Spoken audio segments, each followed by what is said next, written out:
bad that you're not as smart as you thought you were in the first place. Too bad that you had to get caught. That's not like you to lose face. So sad that you're not. Hey, how's it going, universe? Welcome to another episode of Zoobox Goes to the Library, and also kind of goes to the movies, and also kind of goes to the internet. Oh my God, it's a Norm extravaganza, everybody. Today we're going to be talking about, what are we talking about? Norm Macdonald's based on a true story, his memoir. I'm Norm Macdonald, author of Based on a True Story. So Norm, we just want you to tell us why each of these groups should buy your brand new book. Gotcha. All right, so first one is young women. Oh, young women should get this book because it's the story of a handsome man with long blonde hair that rides on a horse. Yeah, that kind of thing. So the next is truck drivers. Oh, truck drivers would love this book because, what it really is a travel brochure on where to get the best amphetamines. Wolf that wandered into a bookstore, why they would want to pick up your book. Oh, a wolf that wandered into a bookstore, why they'd want to pick up this book? Well, wolves, pick up all sorts of detritus. But I guess the reason I could say to them, this is the greatest book since Call of the Wild. If you like Call of the Wild or White Fang, you'll like Based on a True Story. All right, last one. This is a huge demo for us. Guest on a Dr. Phil episode about out-of-control teens. They're going to love this book because it's about how adults really don't have any business telling you what to do. It's your life. Did you know about this? Did you know that he wrote a memoir, Paul? Well, I did when you told me. So I've been trying to get Big Paul here, to read this for a long time, for a couple of years probably. I've brought it up a few times. And Paul, in classic Paul fashion, just does not believe that I know him, that I love him dearly, and I know his tastes, but I know what he'll like. No, but we wanted to do this to celebrate the life of Norm Macdonald. He is a personal favorite of ours in terms of an artist, a comedian. It's kind of weird. Like, after he passed away, I kind of realized how much Norm Macdonald was in my life. Yep. Just from even a young age, watching the old SNL reruns on Comedy Central every day at 12 o'clock noon, and growing up watching Dirty Work being kind of a staple of our youth. Mm-hmm. One of the things that bonded us to be friends in the first place. Yeah, that's right. Before I met Paul, he had seen Dirty Work. I actually saw it in the drive-in. I saw it in the Northfield drive-in. No shit. A double bill. It was Dr. Dolittle, the Eddie Murphy Dr. Dolittle, and Dirty Work. That's quite the pairing. Yeah. Well, Norm Macdonald's actually in. He's one of the voices in the Dr. Dolittle movie. So there you go. How about that? Yeah. But anyways, we're going to be talking about it. It's a little blurb here on Penguin Random House, because there is no Wikipedia for this. There isn't anything like that because people suck. It says, when Norm Macdonald, one of the greatest stand-up comics of all time, was approached to write a celebrity memoir, he flatly refused, calling the genre one step below instruction manuals. Norm then promptly took a 2-year hiatus from stand-up comedy to live on a farm in northern Canada. When he emerged, he had under his arm a manuscript, a genre-mashing book about comedy, tragedy, love, loss, war, and redemption. When asked if this was the celebrity memoir, Norm replied, "Call it anything you damn like." Perfect. What a wonderful little blurb there. So what'd you think of it, Paul? Oh man, it was definitely by far the funniest book that I've listened to. I didn't read it. I did the Audible. Yeah. I listened twice in this past week alone. One of the funniest, and it's one of those pieces too that the more you think about it, the funnier it is. And the best part, and I know we talked a little bit about this offline too, but just hearing Norm narrate it too just makes it all the better. Yeah, it's all the better because even my wife actually bought this for me, when it came out. because I was just such a big fan of Norm Macdonald. I kind of got back into Norm Macdonald like everybody did when he started doing Norm Macdonald Live, his interview show, which is one of the greatest like interview shows ever produced. Do you know that you are a cis male? Have you ever heard of that term? A cis male? Cis male. CYSMALE. So what it means is that you are a man. You're born a man. Well, as far as you know. As far as I know. And you identify yourself as a man. Yes. That's a cis male. Now, I don't understand. Where does that... Is this a new phrase? Yes, it's a way of marginalizing a normal person.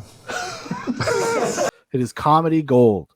And I would say actually one of the barriers to entry for this book is at least being familiar with that. Yeah. You got to be familiar with his relationship with Adam Egget. He's a big part of the book. It's like a lot of the jokes might be lost on you if you kind of don't understand their dynamic and relationship, because this is like almost like a troll of Adam Egget in a book, because he's so unkind to him. But even if you weren't fully aware of who Adam Egget was, the way he paints him out and do it, like I would almost say, like it makes it richer for you. Like if you're familiar with Norm Macdonald Live, it makes it richer because it's like, oh man, he's really committing to this, even with his fake memoir. But even if you didn't know it, like it's still hilarious the way he paints a picture. Oh my god! Well, some of the jokes are straight from Norm Macdonald Live. Like my favorite one, it's actually been my banner on Twitter for years, is he used to jerk off punks underneath the Queensboro Bridge for $15 a man. Adam Egget is the manager of the world-famous Comedy Store. As always, he has a lit cigarette stuck to his bottom lip. He shifts his eyes from side to side, and he looks like he wants to be anywhere other than here, all of which conspire to give him the look of a getaway car driver. And he doesn't know it yet, but soon he'll be just that. Adam Egget always wears a suit, the kind of suit a poor man thinks a rich man wears. He's a man who acts like a big shot, but he knows I know what he is. He was a small fry when I met him, and he's a small fry now. I've known him for a right smart spell since my days at SNL in New York City, New York. That's where I found him, making a living underneath the Queensboro Bridge, jerking off punks for $15 a man. And there's a great scene, like it's towards the end of the book. It's like the last third of the book where he says that, and then Adam's like, "Hey, I told you that in confidence." He's like, "Oh, I'm sorry. I didn't know you told me that in confidence. I'll never utter it again." And although he's been saying it the entire book. He's like, "I told you that in confidence." He did. He's like, "Yeah, I was crying." He's like, "Oh, I thought that's what you people do." Oh, there's so many great Adam Egget stuff. There's just so many. Another one of my favorite ones was The Assistant, where you're like, "Oh, he's your assistant." He's like, "Why did you say it like that?" You can ask Fred. I thought he was your assistant too, Norma. I think everyone does. Fred, are you telling me that everybody thinks Adam Egget, my assistant, is actually my assistant? And that he doesn't assist me at all? That what he really does is assist me? Yes. Oh my god. And that's the great thing about the book. It's like constructed like giant long form jokes. And there's callbacks, and they all come back around. Some of the punchlines come chapters later. And it's a masterful comedy tone. Like it's really even if you didn't like Norm Macdonald, I think you might enjoy this because it's got kind of that Gonzo spirit, little Hunter S. Thompson kind of like, it's like his version of Fear and Loathing in Las Vegas, kind of. Yep, I like that. I like that description for sure. You want to talk about how it's like structured a little bit because it says it's a memoir. Sure.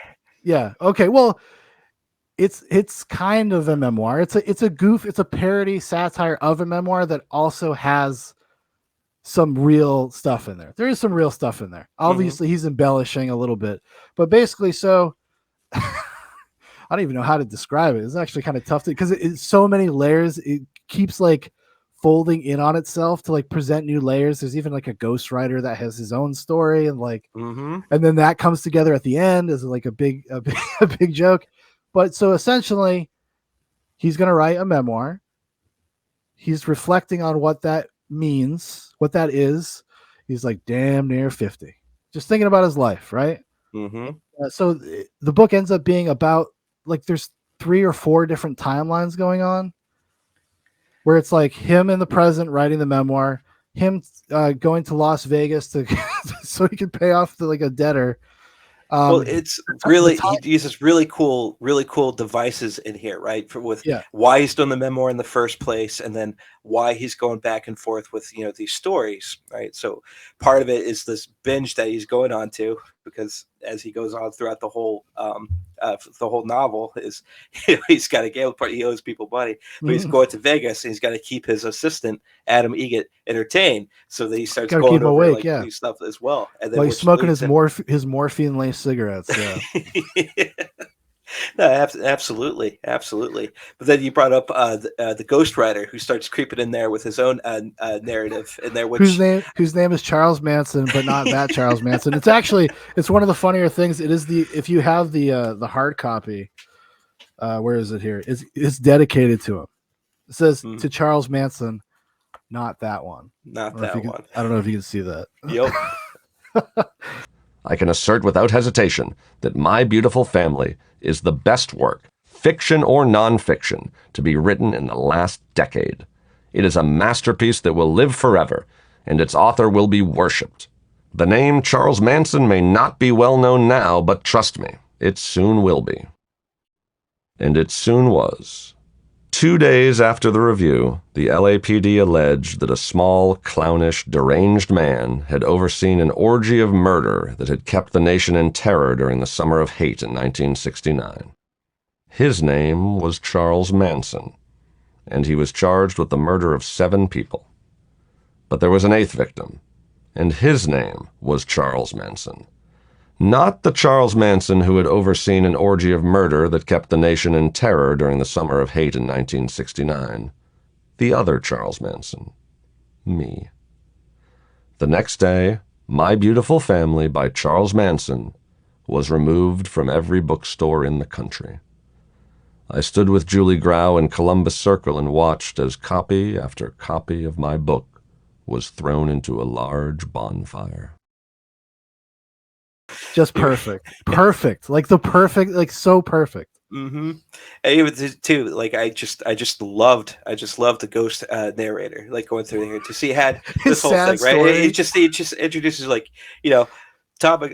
Macdonald did not write a single word in this book.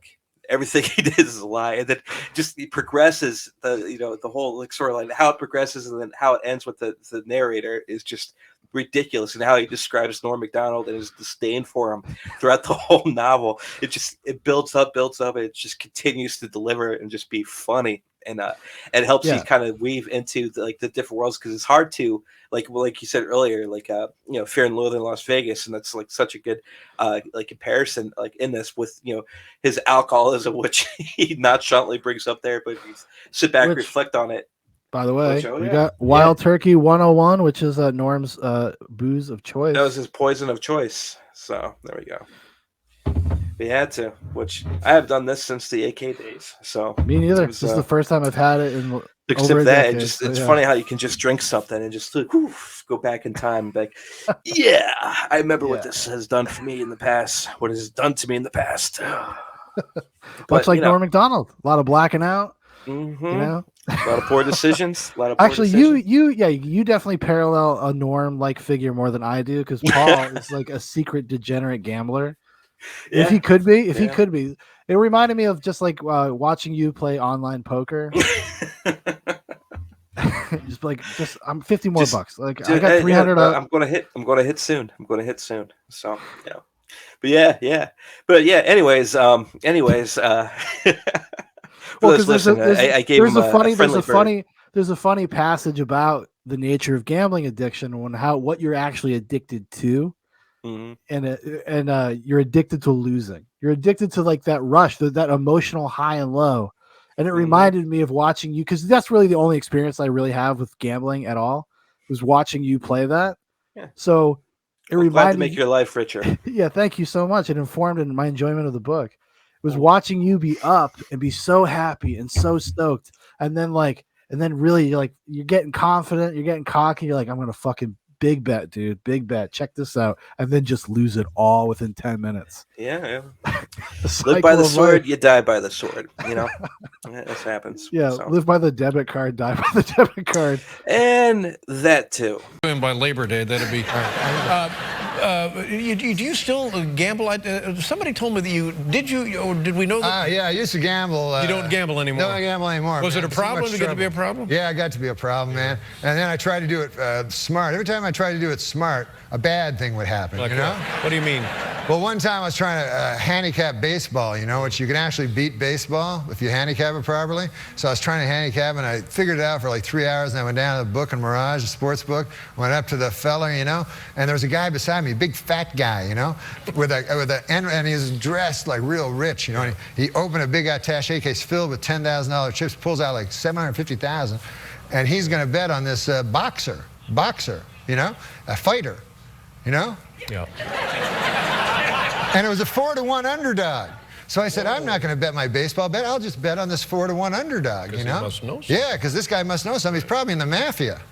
So I go and watch the boxing match, Dave, and my guy that I bet on, gets knocked out in 25 seconds. Oh, no. Whoa. So I go back to the book. I go, what, that guy from the mafia? He goes, that guy's not from the mafia. He goes, that's old long shot Louie. He goes, he's a rich guy, loves long shots. Well, it's just. Yeah. There's definitely a lot of that. Yeah. Well, do you remember writing checks for groceries? Like, well, they won't cash it till Monday, and It's hopefully I get paid by Monday. I had a name for it. It was called Check Writing Thursdays. Yeah. I got paid on Friday, and this is before that they would check your checks electronically. This is how old we are. This is how ancient we are. Yeah. I'd go to Walmart. I'd buy a carton of cigarettes, usually a couple DVDs, because I was super responsible. And well, you'd get some milk and bacon in there too. Usually some milk and bacon. You did get groceries. I appreciated that. Yeah, to get so that we could have something to drink after on Sunday morning, or something to eat rather. Mm-hmm. Yeah, after getting hammered and playing shows and stuff on Saturday night. Yeah, but his whole just memoir though, it's just like, so he's got to relay stories to the ghostwriter, and he's going in the stories in the past to his assistant Adam Egget as they're driving over to Vegas, and then he's just talking in general. So there's almost kind of like 3 different narrations going on. Like, there's three different like timelines, and they're constantly shifting back and forth. And like I said, there are parts of the book that are definitely loosely based on his real life. Because I've heard some of these stories before. I've heard these stories other people have told some of these stories about Norm Macdonald, especially at his time working at SNL and stuff like that. Like he was Norm Macdonald. He always has been. He was like born formed. One of my favorite things, it's not in the book. One of my favorite Norm stories, I'm going to see if I can try to find the anecdote. I think it may be Dana Carvey who said it, is that they banned smoking at Rockefeller Center. And if you got caught, it was like a $500 fine. And he was making so much money at the time because he wasn't used to making real like Hollywood celebrity money, that he just kept like $1,500 in his pocket at all times. And then if somebody caught him, he would just count out $500 and finish his cigarette. Like you'd go in the stairwell and smoke, and people would catch him because it was against the law. Like you could get in a lot of trouble at New York City, even back in the 90s, you know, for doing stuff like that. And he just didn't care. He just did not give a shit. Yeah, that's that low end fuck you money, you know. Yeah, exactly. Yeah. Now, did people bother you a lot when you're smoking? Were people pissed off when? Yeah, people don't like when you smoke, you know. They're bothered. Like, I gotta admit though, secondhand smoke is bad. Like, I don't like, when I smoked, I didn't like secondhand smoke. You know? I like that first-hand smoke because you get to suck it right out of the cigarette, you know? And the second-hand, any fucking thing that's already been ingested by someone is not as good, you know? You know what I mean? Like a pork sandwich is delicious, but after a digested pork sandwich, that's fucking shit. You know? You can't fight that logic, Norman. You cannot? Do you think advertising brings kids to smoking? You know, there's a lot of fight with the Joe Camel thing. Do you think they really? Yeah, definitely, they got it. Because the thing is this. The advertisers, they got to go after kids because they're not going to get adults. Like, there's not going to be a 50-year-old guy going, hey, I should start smoking. That goddamn camel. Look at him. They got to get little children. So camel. Yeah. That's a frightening looking beast. He looks like a cock. I read that. Yeah. I didn't make this up. And I know you don't mind first-hand cock, but... You don't know that. Don't say that. That sitcom money. Oh man, yeah, but that was just so fun. The 3 different storylines, and it was just like overall, even though like you love, even if you're just a fan of just reading a novel, it was just great. It was so well done, the way they balanced these different narrations into each other, and it all tied in and all built up. It was just a well-formed, like just fun listen. Yeah. So, well, and he utilizes those 3 timelines because he's making meta jokes because they're all commenting on each other constantly. And like you said, everything it's is built up. Yeah. They're constantly folding into one another in kind of interesting ways that inform each other it's not even just inform each other narratively. It informs the jokes that he's telling. And there's so many clever moments. There's so many subtle things. There's so many like just cool turns of phrase that are funny. He has fun with language. It is actually very literary in that sense. He has a lot of fun with that stuff. And I like that he has the tact of being like this old, haggard, like kind of serious, like almost dramatic presentation of it. Yeah. Even when he read it, even listening to the Audible version, like he's reading it straight. He's reading it like he's reading a memoir. And that's what makes hysterical. it work, though. That's what I know. makes that's it what I'm saying. Work. It's so good. It's so good. I mean, just all the stuff with the whole thing with like the Make-A-Wish kid, which is so good because like on a meta sense, right? So that's the moth joke, which he has made like infamous on like on Conan and other like Colin Quinn has done it, right? And they just kept that going, and then like his part of his shtick was just always making it longer, right? So like there's that I sent you that thing on Signal earlier where like Conan wants to have him come on, and he's like, well, I got a 20-second joke from Colin Quinn. How long's the segment? He's like 7 minutes. He's like, huh. So then I made the joke last for 7 minutes, and then it's just good. But the way he brings it up there, for that the Make-A-Wish thing, it just how he sets it up. He's like, I don't like sick people. I hate hospitals, and I don't know why they make fill a whole building filled with sick people. Yeah, I told that doctor, if you're so smart, you tell a joke, Yeah, and then the doctor does the moth joke. Yeah, then he gets upstaged by the doctor and sends him into a spiral, and he tries to punch him and misses him. Like, and it's great because the narration it's completely straight. It's like a completely serious event. He's like invested in it, and it was just like one of those like straight reads too. It's just like it's funny at the time when you hear it, but then if you think back at it, then you laugh even harder at the absurdity of it. Like another great example of that too is like because that boy it's Make-A-Wish, so he has a terminal illness. His wish is that he wants to club a baby seal, right? Which he almost doesn't do because he does this whole bit, which he carries out to the whole novel of like this answering machine joke that he won't let die, right?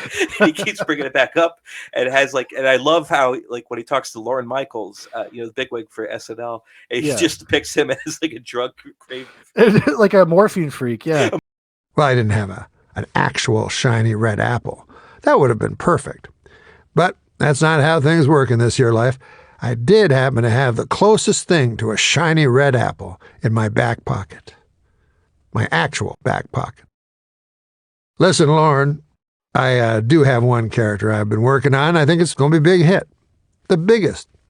But I don't want to do it down in the studio, see where some bum might steal it and take it for his own. I want to do it just for you, right here and now. Lauren looked up at me with that stare of his that passeth all human understanding. Go ahead, Norm. I reached inside my back pocket and pulled out a bag containing 7 grams of government-grade morphine and 2 brand-new Syrettes, tossed them on his desk. I call this character the Connection. Norm, I confess that your antics are near amusing, but this is not what we at the show refer to as a character. Do you know what we call this at the show, Norm? No, sir. What? A recurring character. Because even when Lauren visited him in prison, He made sure that Lauren left a few grams heavier. Yeah. Yeah, because that's the whole thing when they have like the interview. Basically, he implies that the reason he got on SNL is because he was going to hook Lauren up with morphine. Yeah. Because he didn't want to audition because he didn't have characters. He's like, I got a character for you. Yep. Yeah. Yeah. But I mean, and then like just guilt and Laura Michaels, like, you don't want me to do this? I'll cancel the Make-A-Wish so I can work on the answer machine sketch. He's like, all right, no, just go do the thing, right? And so they go. The way he describes like clubbing this baby seal, and oh yeah, when the kid mortified, he thinks the kid is too sickly, and he has to like physically carry him over there, and then the kid just has this like violent homicidal burst, beats the seal to death like in violent fashion. Are you sure you can swing it, son? Or should I help? He asked. But the boy was already on his way, and soon he was standing above the baby seal. We watched, the three of us, while the boy mustered all his strength to swing the hackapick high in the air, then downward and fast, and the seal's thin skull exploded, and a spray of blood fell around and upon the boy. The boy swung again and again, until he was awash with the delight of blood, and he was a figure of bright red, with the everlasting white behind him. It was as if the creature's very life had somehow leaped into the boy, and the three of us were silent in the witness of this wicked miracle. The boy danced about energetically, singing, while Edward McClintock skinned the seal. And then the punchline is that like, and then the kid made a miraculous recovery, and he actually died a year later by being hit by a bus in New York City on Broadway. Yeah. Right. but a great way of where like the absurdity in that straight line delivery is when he goes to the funeral. He's like, I prepared this fancy script, but I decided I'm going to read from the heart, and so I'm going to crumple the script and throw it on the ground. It just goes on this whole tangent, and then tries to find. He's like, this is going to work. I think we all agree that some people can speak from the heart, some people can't. Not to say anything's better than they want to, but maybe I should get that script. Then the old lady gives him that script, and it's covered in coffee, and he goes on this whole tangent about not blame the old lady, but blame the old lady, right? And he just reads it straight. And it's funny as you read it, because like, that's ridiculous. Then you really think about it afterwards, in reflection, you're like, oh my God. It's so good. It's so and there's good. so many things like that too. So yeah, it's something that you could read this or listen to that audiobook like you would a movie. Mm-hmm. And it could, because it's just that rich. It's something that you can revisit very easily and still get enjoyment out of, just like you would a movie. Like, and it's very visually driven as well. Like he really finely etches like every environment, every situation.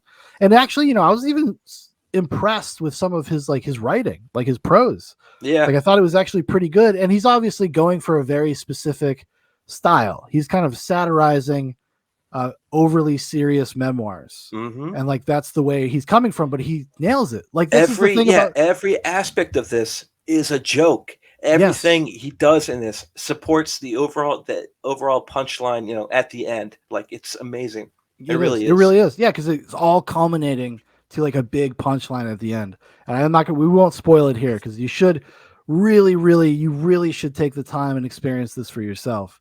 Because even though if you're listening to us talk about it and you're seeing it and hearing a few clips here and there, that is not the experience of reading the book. Like it is like a master class in comedy writing. And he does the thing that like most meta satires have trouble with, which is he actually nails the thing that he's making fun of. Like he's actually able to deliver on it. Most of the time people think just like making a meta reference is enough. Like, oh, we made the reference. You understand, right? Like this is just a joke. No, but he actually did it. Like he actually does it for real in terms of the writing and the way it's presented, that nails the format. Like there's a version of this that's serious.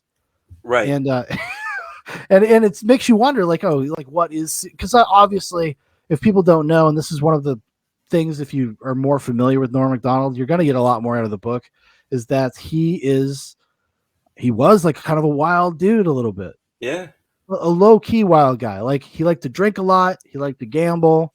He loved to chain smoke cigarettes. Mm-hmm. I think, this is pre social media days, pre internet days too. Right. So There's actually some He had very funny that going stories for him. with him and Artie Lang about like some crazy wild stories. He was good friends with Artie Lang back in the 90s, and they used to gamble and be degenerates together. And then Artie Lang obviously got to ride his coattails a little bit because he was in Dirty Work. Yep. He was also on his sitcom, The Norm Show, which is not a great sitcom, but if you like Norm Macdonald, I would definitely suggest checking it out.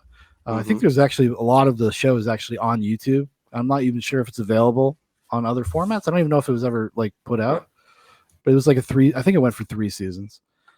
But yeah, like about just them just gambling and being degenerates, and Norm Macdonald like setting like $10,000 on fire. Me and Norm Macdonald used to do this thing called lightning bet, which is literally heroin for gamblers. You know what the under over is? No. You ever hear that? What is yeah, I know what the Anybody under here know what the under over is? Yeah. Okay, say you're betting a basketball game. Right. Okay. And the under over for the basketball game is 180 points, which that means is the total amount of points that each team scores has to come total over 180. Then you win. If the total number that they score is below 180, you lose. Hence, over under. So a lightning bet is you assign a number, an amount of money to each point that the bet goes over or under. Which means if you lightning bet $1,000 on an over at 180, once you hit the over, I get the chills saying this. Once you hit the over, every single basket that gets hit in the game, you win $1,000. From both teams. Both teams. Oh my God. A basket from the field is $2,000. Oh my God. A 3-pointer's $3,000. Every single basket. $3,000 for everything. It's $1,000.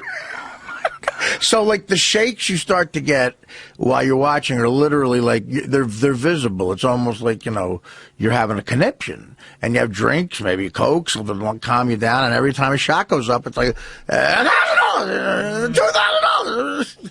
And to me, it's the purest form of degenerate gambling I've ever seen. Wow. I wasn't even aware that existed. Norm and I was on the road once for 6 months. I was opening for him. It was during the basketball playoffs. We had about 40 G's on every game. Was it Norm, the one we just talked about, that had that famous story where he threw the money in the ocean because he knew he was going to lose it? Was that Norm? Yeah, he decided to throw it out because he thought it would just make him lose more. But that might have very well been urban legend. Do you know is that true? Well, a lot of this could be urban legend. Who knows? No, not from you. I'm saying I didn't hear it from Norm. Yeah. I agree that could you? Be. No, and I agree that could be urban legend, absolutely. Like, just like a psychopath, like... But anyways, actually, I was surprised that Artie Lang didn't factor very much into the book. Like, he mentions them obviously when they talk about working on Dirty Work, which I think maybe even might be kind of a joke in itself.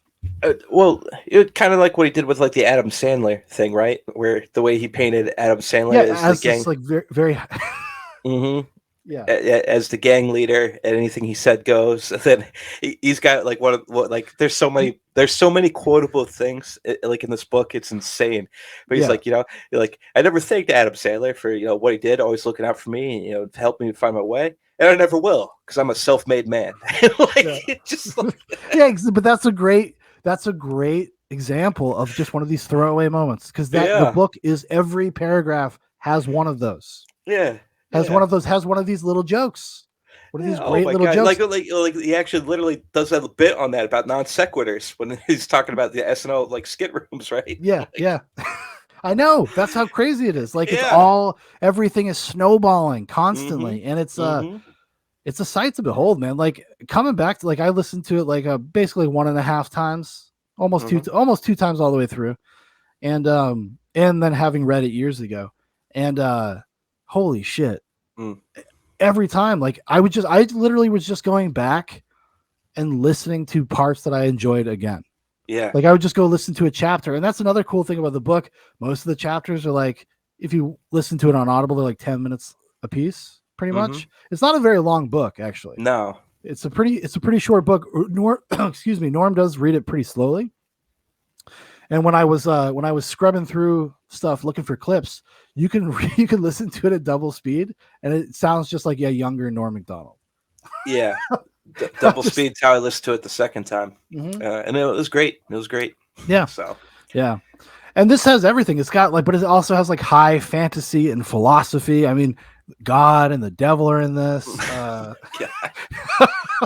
Which Oh is my God. the sequence with God. God's gonna use Norm as his vessel to like send a message to the people, and Norm, it's like the ultimate. It's like a dad joke, and Yeah. it goes on for like 3 pages where Norm just like can't understand what God's saying, so God constantly has to like to correct him about the words that he's like supposed to be transcribing.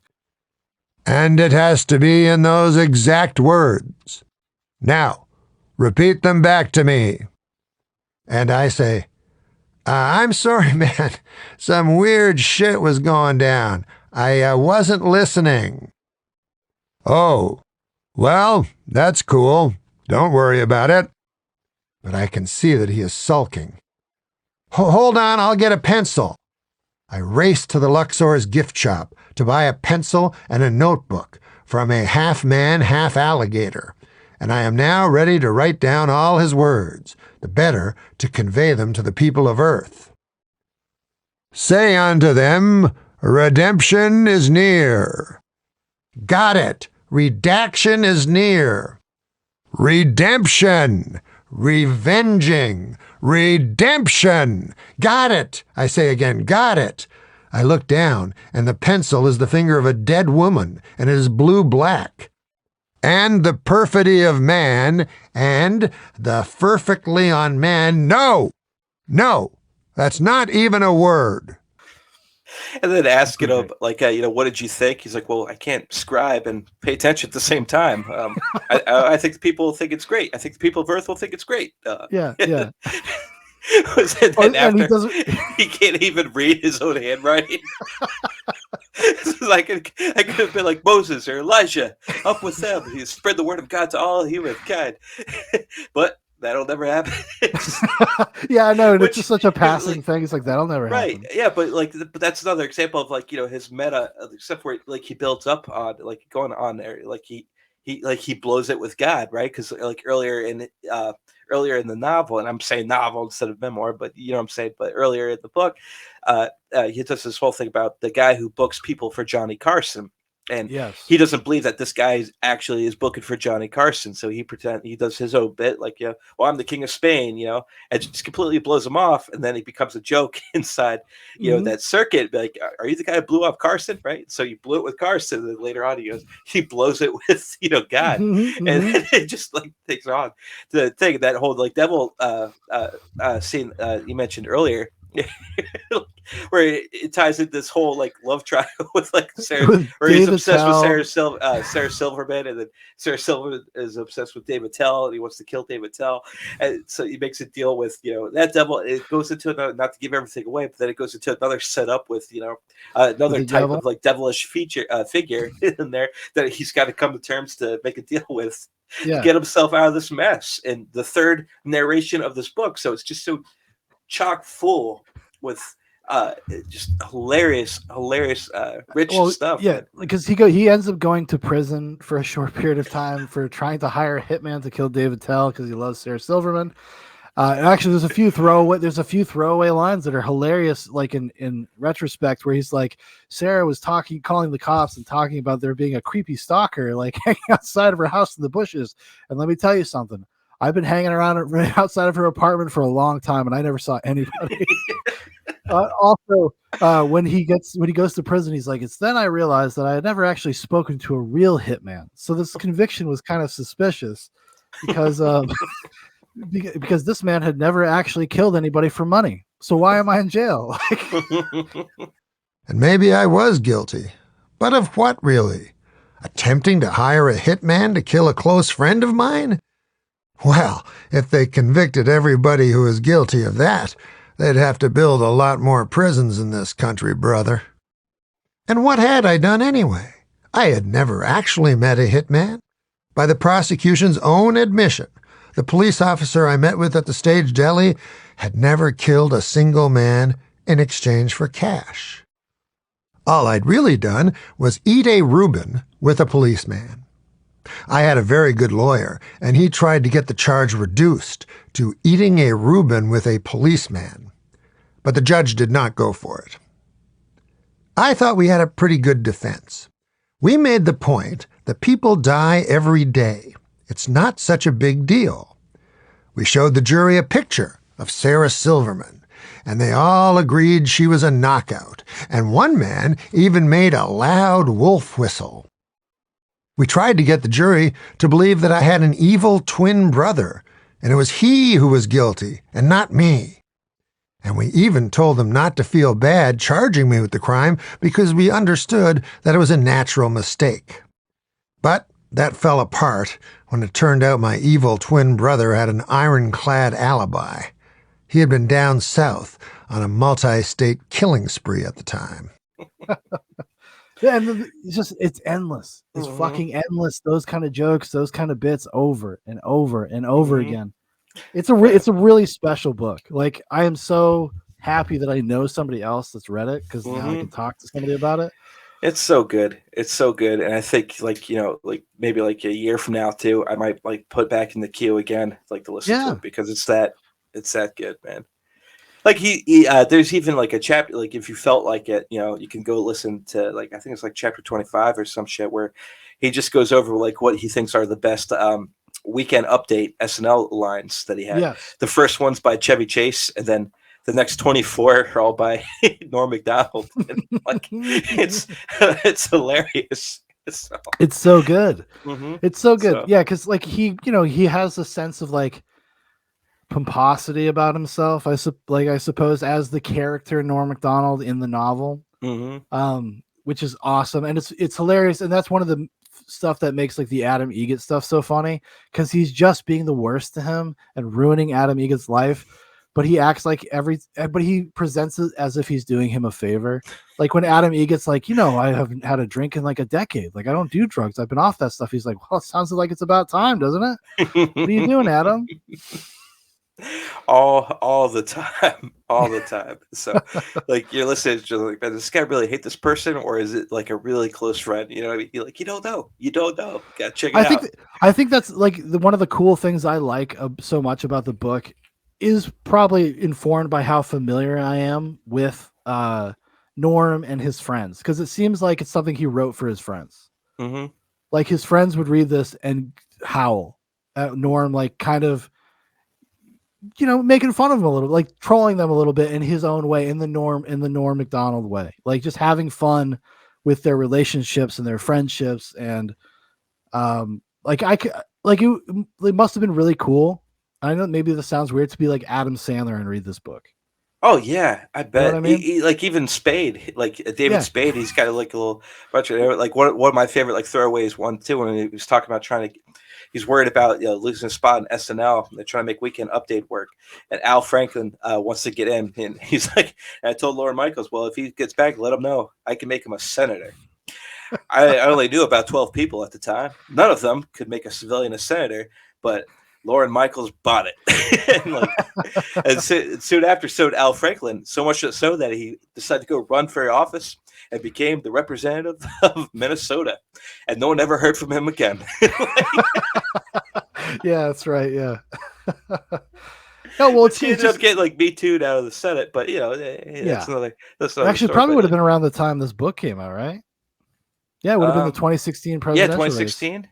But yeah. Or 2015, 2016. I think. I could be wrong. Well, you know, it's funny. Like speaking of that too, right? Because the foreword for this was by Louis C.K. So if you download it on Audible, you know, it's not read there. It's not there. So I have to go online to read it. So yeah. But it's actually a really funny foreword.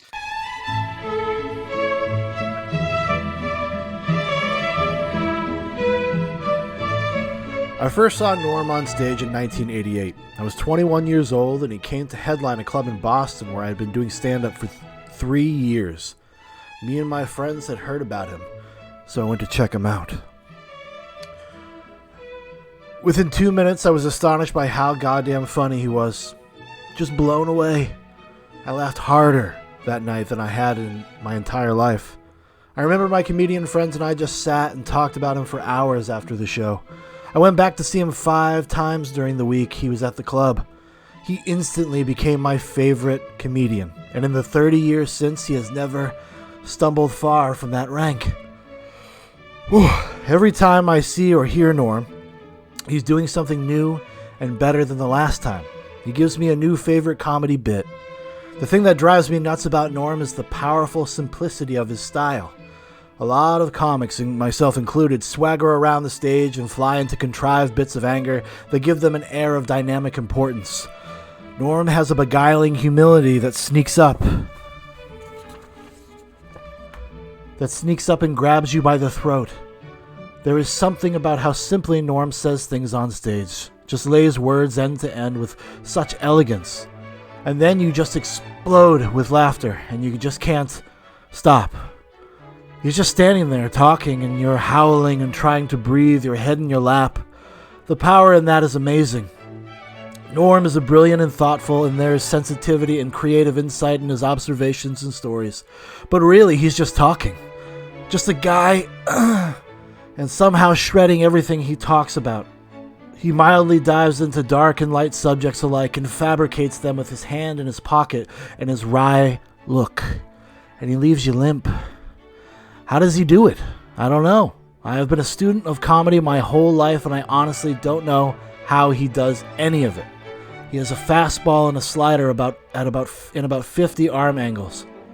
A lot of comics over the years have been compared to Mark Twain, but I think Norm is the only one who actually matches the guy in terms of voice and ability. I listened to Norm on the radio once with my 14-year-old daughter, and he was doing a bit about how he would go about stalking, abducting, murdering, and burying women, just politely explaining what would be his logistical plan. My daughter and I were dying laughing, just cackling and howling. How do you get a 48-year-old man and a 14-year-old girl to laugh like that together? And he could have told the same bit to a bunch of ladies at church, and they would have laughed just as hard. I really could go on and on about Norm. He's a brilliant comedian, one of the greatest of all time. I put him in my top 5. The last thing is that there is not one single other comedian like him. He falls into no genre or category, just comedian. I seriously fucking love Norm Macdonald. Please buy his book. He probably needs the cash. He's really bad with money. Ugh.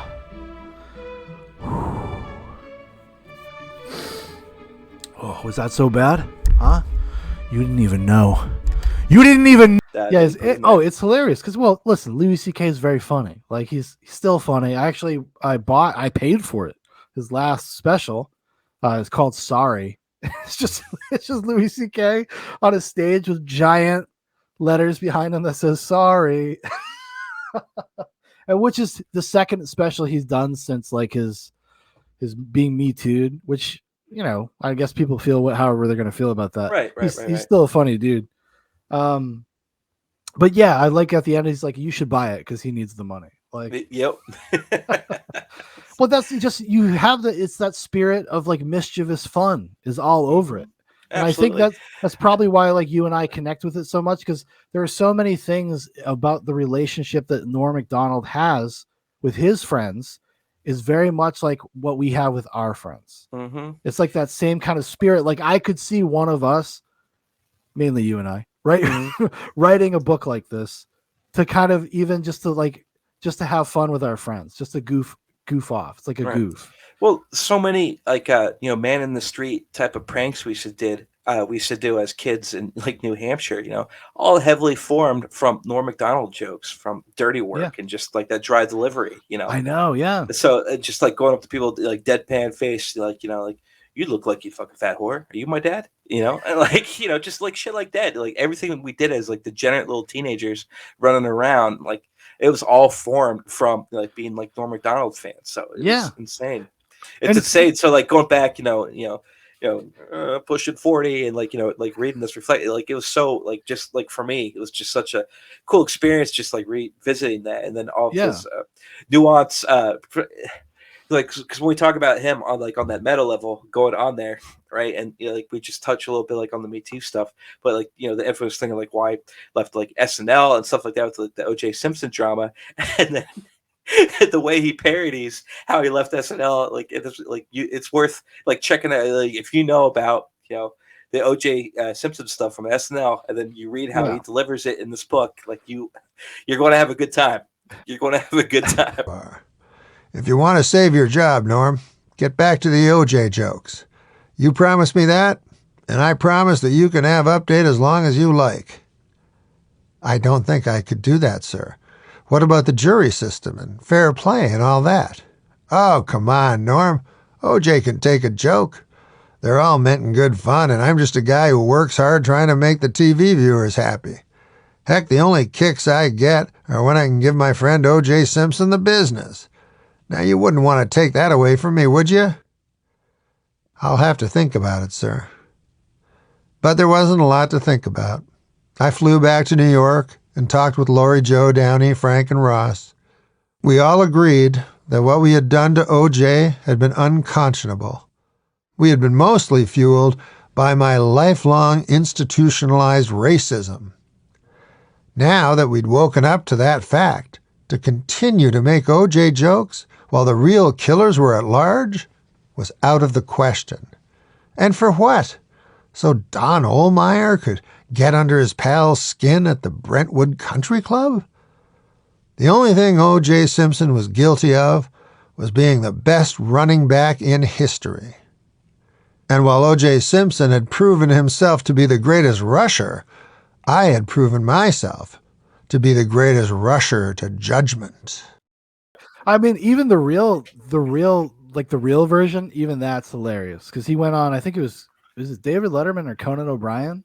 Like right after he got fired, and he just told them, he just said what happened. He's like, yeah, somebody at NBC was friends with O.J. Simpson, and I wouldn't stop making fun of him. He was asked by everybody involved higher up in the show to stop doing it, which, credit to the producers and stuff at the time. Yeah. They must have had a lot of freedom. Like if you had like a big wig at NBC telling you not to make fun of their friend and then you do it anyways, like how does that even get to air? Like there's so many other things that have to happen before that is a reality.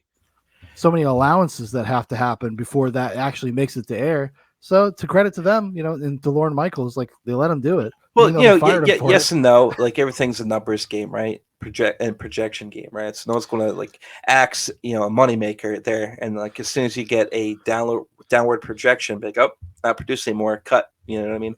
That could be very true. That could have been like, let's not make Lorne Michaels like more altruistic. No, I'm just saying like but I will give him some credit. They let it go on for a long time. Like that guy was trying to stop him from doing that for like a year. And but obviously at some point they caved. The money man came and said, fire that fucking guy. And then he was out on his ass like the next day. Yeah. I like when Lorne fires him, he's like, people don't get to choose when they leave here. He's like, why? I love working 10 minutes a week. Yeah, well, the juice did not age well. He's out there. He's out there in the wild now. He's got a Twitter account. This has not been a great week for me because I got eliminated. He gives his thoughts on modern politics. Yeah. Well, speaking of Twitter accounts, talk about Reddit accounts. Go check out the Zoobox subreddit and look at the article we posted about the juice. So there's some juice material on the Zoobox subreddit right now. So. That's right, everybody. We have a subreddit now started by the one and only Big Paul. And go in there, jump in there. Post some stuff, have some fun, comment on things. I'm gonna try to be as active as I can over there. Upvote like a motherfucker. Well, they got that live lounge thing, and we got to do something with that. So yeah, I gotta figure out how it works first. I don't even know how that shit works. No, we're like a couple of boomers with Reddit right now. Like, what's this cross posting thing here? And why do these people keep banning me from these damn groups? I'm just trying to talk. There's a declaration of rules on every subreddit you try to try. I don't. Oh my god! What's going on? Yeah, well, it's Paul ridiculous. He posted one of the things that we did. Was it the furry clip?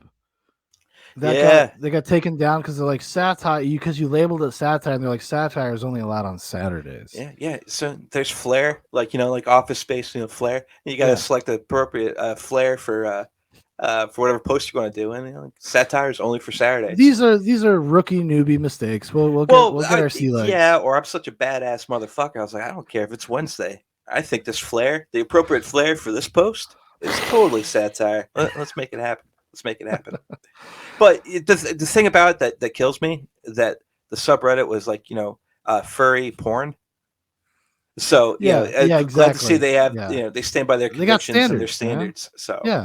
This is not some. there you go. But yeah, Zoobox. Well, we take a strong stance against zoophilia, and then and their loosely connected cousins, the furry communities. Ken and Ellie met through a zoo friend on the internet. After a few internet. weeks, they arranged their first date. There it rears its ugly head again. We're watching this. They're getting together. The internet mistake. Well, the first night that he came up to visit me, I took him down to the barn to introduce him to some of my horses and some of the other horses that I enjoyed at the barn. And I took him in and introduced him to my miniature stallion. And kind of, I don't know if it was subconscious, I was very nervous and kind of wanted to do the shock factor, as it were. My miniature stallion was dropped and masturbating. When his penis is dropped and he slaps it on his belly, they call that masturbation for stallions. And so one thing led to another. Yeah, because the stallion knows when this chick comes down, like he's got to get his dick sucked. He was ready. He was ready. He was slapping that thing around. She gonna blow this horse? Is that what she's going to talk about? I think that's the she going to blow this horse, man. Trami says, "You're my zoo friends," for reference. And I couldn't resist, so I bent down and started sucking on him. And so yes. So it's almost like a badge of honor. It would have been more yeah. a badge of honor if it wasn't so easy to get banned. Because like shit, no, this isn't what I wanted to get banned for. Jeez, so you can't even troll like a boss anymore. It's just not like they don't give you the mechanisms. It's too easy to get rid of people, and people also, even if you're just like making a joke, even in good faith, people online are so literal. Mm-hmm. People take everything so literally that all you can hope to do most of the time is have a semantic discussion with somebody, and that's just the worst. Makes me want to fucking drill my head open. Yeah, it's so brutal. It's so brutal. But oh my god, dude, talking about the earlier, I left out that part when he turned down Johnny Carson. It's not going to spoil anything for the book, but it's like one of those like throwaways that I really loved. When the person who books talent for Johnny Carson is trying to get a hold of Norm Macdonald, he's like, "Hey, we're going to get you in between Steve Martin and Elton John." He's like, this prankster must have done his homework because Steve Martin's one of my favorite comedians and Elton John's an amazing singer in addition to being a hot piece of ass. And like just deadpan delivery, and then it goes on to the next thing. He just moves on. Like every time you hear him say it, like about Elton John, he's a great singer, but he's a hot piece of that. It just well, it's like the book is written in the voice. If you watch Norm Macdonald live, like the old ones from like YouTube and stuff, which I think I don't think they're on YouTube anymore. They took them all down when he got that Netflix deal. Unfortunately, they are on some weird network. Yeah. But they all used to be, because I've listened to them so many times because I used to fall asleep to them. So I would just put them on and fall asleep to them. But every episode would start with like a 20-minute preamble between him and Adam Egget. And those are the kinds of jokes that he would make. Mm-hmm. So the voice of the book is actually like Norm's troll voice. Like that's so if you're familiar with it, you pick up on that really quickly. Because but like just like all the crazy shit he would say, because it was like 2013, 2014 when he first started doing it. And he was just talking about like, gay guys shooting up like hot black frothy death into each other's asses. Like, but this guy said one of the most disturbing things to me. Yeah. He said he was very into the S&M, gay S&M scene. And he said he loved when guys with AIDS would fuck him. He said something like, when they pumped their death up my hot ass. I was like, oh, wait. This looks like a badge of courage, almost. Just going into it. Yeah. But like a YouTube shout out, Not Norm is a great Norm channel. Great channel. And she post all kinds of good, like, Adam Egget clips from Norm Macdonald Live. I sent you one on once they saw where the money was, though, Mhm. You changed, not Norm. You changed. This was before Norm died. So they used to have like 4-hour Norm compilations. Yep. And they took them down and then cut them all up into singular clips. I was like, you fuckers. Yeah. Well, you fuckers. in like some sense, like some people want shorter clips. Yeah, but give me both. Don't take away the. Like, true. Give the options. People want options. I fall People want asleep to. I fall asleep to stuff like that. That's the kind of stuff I fall asleep to. Exactly. You know? It's good stuff, man. It's good stuff. It's too good. Like, I would implore you. I actually have a torrent. I torrented Norm Macdonald live. I have all the episodes. Do you have a favorite part or bit of this? And it's almost an impossible question to ask, right? Oh, it really is hard, dude. It's really from the beginning to end. It's just like we said, actually, there's so much quotable shit. But do you have something that like sticks out at you? Yeah, when he's in prison, the whole prison thing with him and Rocco. Rape. When him and Rocco, and the whole thing where they're like fresh meat, and he's just like, sorry, they took all my Omaha steaks. I can assure you, I have no fresh meat on me. Then they walked me to my cell, past dangerous-looking convicts who chanted, "Fresh meat, fresh meat, fresh meat." "You may as well stop with your chanting, boys," I answered. "I don't have a single Omaha steak on me. They all got took." The convicts continued their chant, but there was a puzzled tone to it. The guards threw me in a cell, where a big sullen man was sitting on the lower of 2 steel bunks. He looked to be about 300 pounds, without an ounce of fat on him. He had a square jaw and a dark forelock, which barely concealed a swastika tattoo. "Hey, Rocco," said one of the guards as he tossed me to the cold gray floor, "we got some fresh meat for you." "Don't you believe 'em, Rocco," I said. "They took all my fresh meat in the other room, and I wouldn't be surprised if they're going to eat it themselves." Because he describes all the things he brought with him to prison, which was what the dirty work hats, the Norm Show, the Norm Show T-shirts, and the Norm Macdonald live jacket, and also like a bunch of Omaha steaks. And he's like, "I'm sorry, Rocco. They took all my steaks. The bastards are probably eating them right now." Like. And then just the whole and then he's like becomes Rocco's a prison lawyer, and then Rocco realizes he won't be able to make it on the outside because he's too institutionalized, and then Norm decides, because he thinks he's going to be in there for 40 years, he has to rape somebody, and he picks some financial fraud guy, only to end up getting raped himself by the guy. It's I couldn't catch him, he was slippery. Now, I'd never raped anybody before, and in the free world, I had worn that fact as a badge of honor, mentioning it proudly and loudly at dinner parties and social events. Folks admired me for it. "Say what you will about old Norm," my friends would often say, "but he won't rape you." Every time I heard that, it'd make me feel good inside, like a warm shot of whiskey. But here in the penitentiary, the rules had been turned upside down. I wanted to fit in, but the problem was that I didn't care much for sex with men.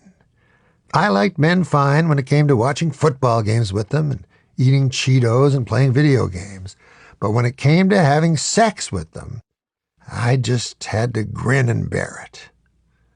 "You got it all wrong, Norm," Rocco explained. "Rape has nothing to do with sex. It's all about power, buddy." I gotta admit, when Rocco first told me that, I thought it was about the damn foolest thing a man could say. But the more I chewed on it, the more sense it started to make. Rape was all about making the other guy feel small. Then I'd look big and strong beside him. I'd done similar things in the free world plenty. Spraying a handful of quarters onto a busy thoroughfare, and laughing as the homeless bums dodged cars and trucks to earn their supper. that whole it's chapter. It's like 12 minutes. It's like a 12-minute chapter, and it's just wall to wall the funniest shit. And it's really is. very much attuned to my sense of humor, that dark, very dark sense of humor. And just in Norm's voice, it's just so funny. It's too funny. We'll also mix with those bland, like, borderline dad jokes. Like, you like to say, French meat, like, I don't have any steaks on me. They did earlier talking about, like we want to make SNL, like, punk rock vibe. I'm like, I told you, no, we will not be doing any singing bits in this song. No, I know but it's so great. It's the crazy thing about it is, like, one of the general rules of comedy, or when you're doing stuff like this, is like some people are just rapid fire jokes. You just kind of throw everything at the wall and you see what sticks. I would say, like, this is one of the rare occasions where has like 100% stick rate. There's not one joke in here where I was like, that's lame. Even the non sequiturs land, dude. Like, everything in here, it's so impressive. Just like, as someone who's like, I listen to a shit ton of Audible books. I do a lot. Like, it's so refreshing, and it was so nice. And I thought about that too. I'm like, have I just been, because we listened to something too that was, less than stellar, recently on Audible. But actually, which is kind of interesting though, because it has a similar intention in terms of its structure and the style of it, and it's actually, there's a lot of parallels there. It's trying to be like a Fear and Loathing in Las Vegas, like a little Hunter S. Thompson-esque, a little meta, actually, with hell of a book. Hell of a book is what we're talking about. Yeah. So this was a good version. Yeah, this was a good version of that attempt to get that Hunter S. Thompson, like, Fear and Loathing in Las Vegas, like, vibe, while having not contrast, but like, several different narratives bleed into each other.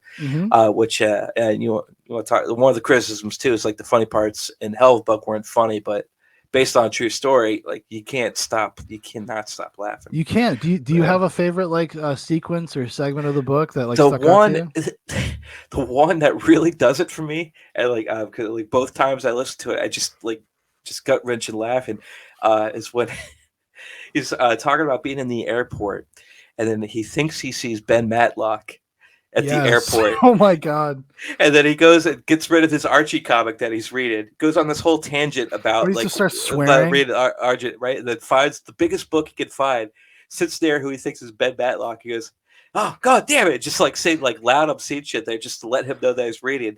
And then when he finds out that it's not Ben Matlock, and then he goes to this tangent, he didn't even look like Ben Matlock. They just started talking to this old idiot for no reason. Ben Matlock turned his back to me. I kept talking, but way louder this time. I don't know about you, fella, but I love books, and the bigger and heavier, the better. Matlock turned and looked right at me. I shit you not. He's like, I must say it's refreshing to see a younger man who appreciates literature.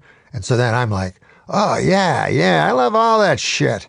I'm a comedian by trade, but mostly I like reading big, long books with titles you can't understand. And, of course, I like TV shows, especially ones about lawyers. And, hey, I just realized who you are. Why, you're my favorite TV lawyer of all. And that's when my mouth got real dry and I had no words, and I realized I'd been tricked. It wasn't Ben Matlock at all. It was just some old man. He didn't even look like Ben Matlock. I just spent over 2 minutes talking to some old man. Who the fuck would ever do that? There's not a day goes by that I don't think about that stupid old man and how much I hate his fucking guts. Who does that? I'll never stop thinking about how much I hate that old fucker.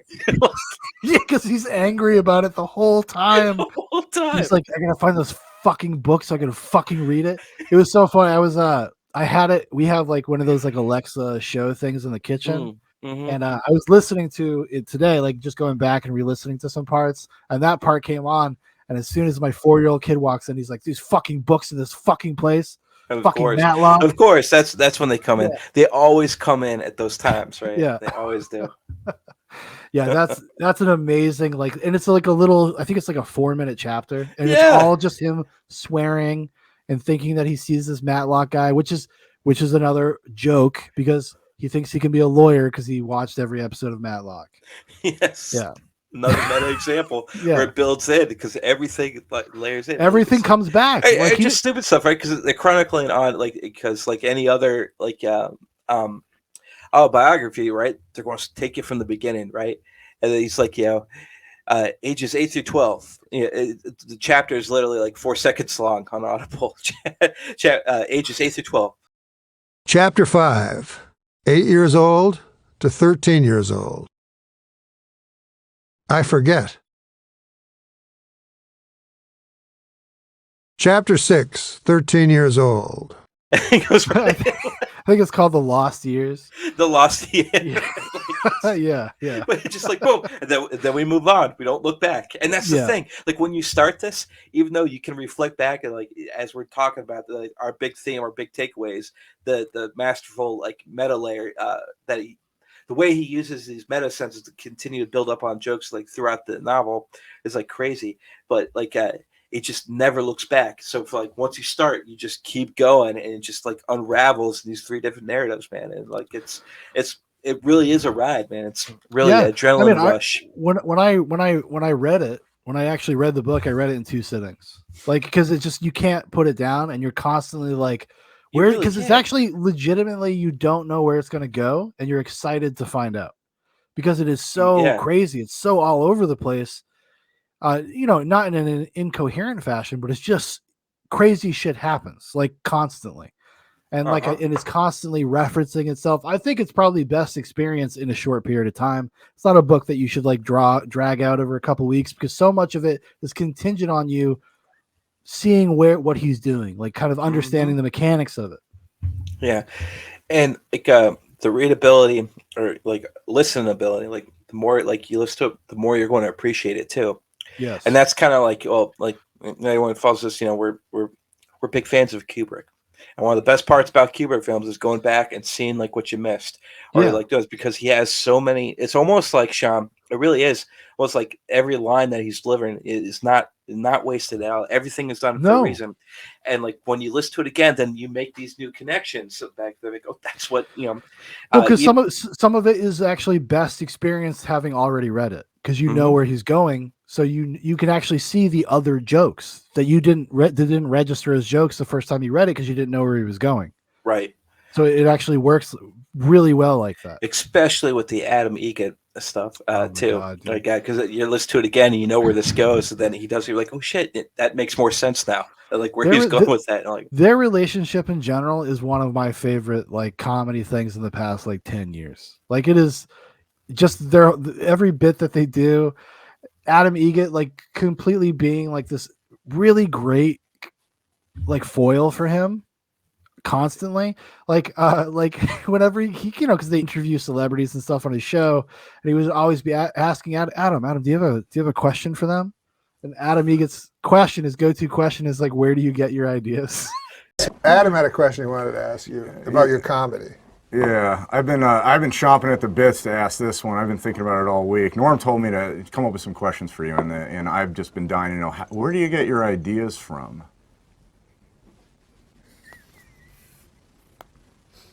Well, I mean,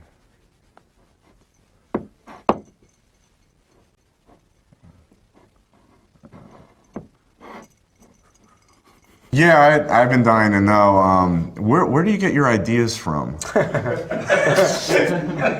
Norm. Yeah, you're going to do it. That's a good. No, I really. I've been watching you for years, and I've always been really curious. Where do you get your ideas from?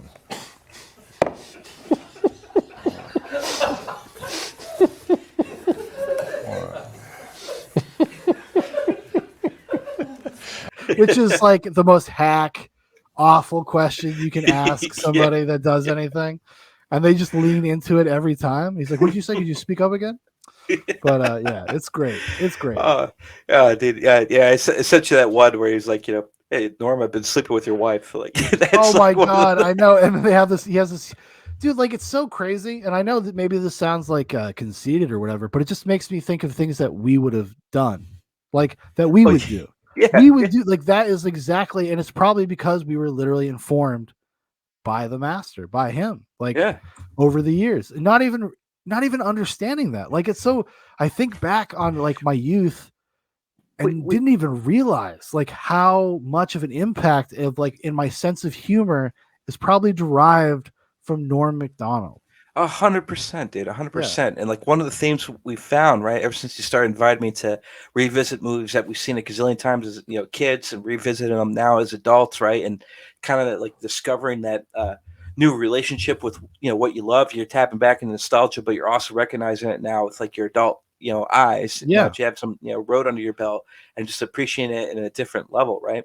And just like really like it's the same thing like with like Norm Macdonald, just like reading this book, it's just like, wow, like we really were all in like with him and his skits and like all that too, and just being able to reflect how much he informed us too. I'm right there with you. You're 100% correct, man. Like you don't realize how much you're influenced by some things after some time of reflection, which like one like his best things, his ability to commit to a bit and to keep it on.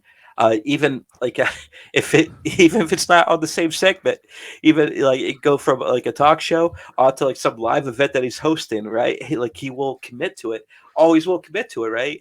There's just that is insane. I mean, like his most famous one, which also we're gonna briefly talk about the film Dirty Work, but Bob Saget passed away and recently,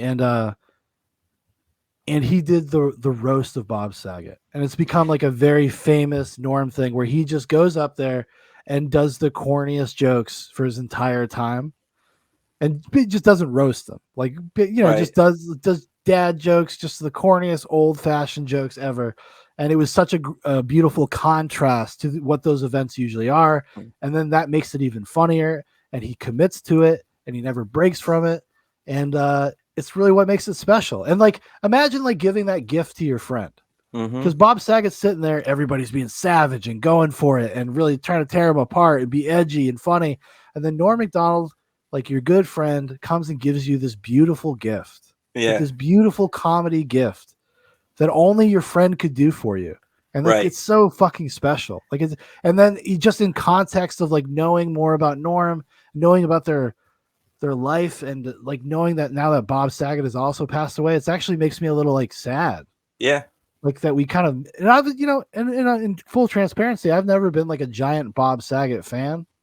I like Bob Saget. I think he's funny. But I was never like, oh yeah, all in on Bob Saget in the same way I was with Norm Macdonald. But it's still a part of the cultural fabric that informed your youth, right? Yeah, you've seen Full House, you've seen like America's Home Videos, which was just like YouTube before it was YouTube, right? Like it was like viral stuff before we knew what viral means, right? Before Nightcap, right? Yeah, there you go, how apropos. Right? No, it was definitely good, but I mean, but he had, but Saget definitely has like that meta sense to him, right? Because like a lot of things that made him funny, like post like Full House. Was that meta sense about him, that being a wholesome family guy in a sitcom doing America's Funniest Home Videos, right? You just watch it because you're the kind of guy, you drink a lot of drinks and you'd go into like a petting zoo at like 2 a.m. Don't fuck a goat. I don't know you, but I'm telling you, never fuck a goat.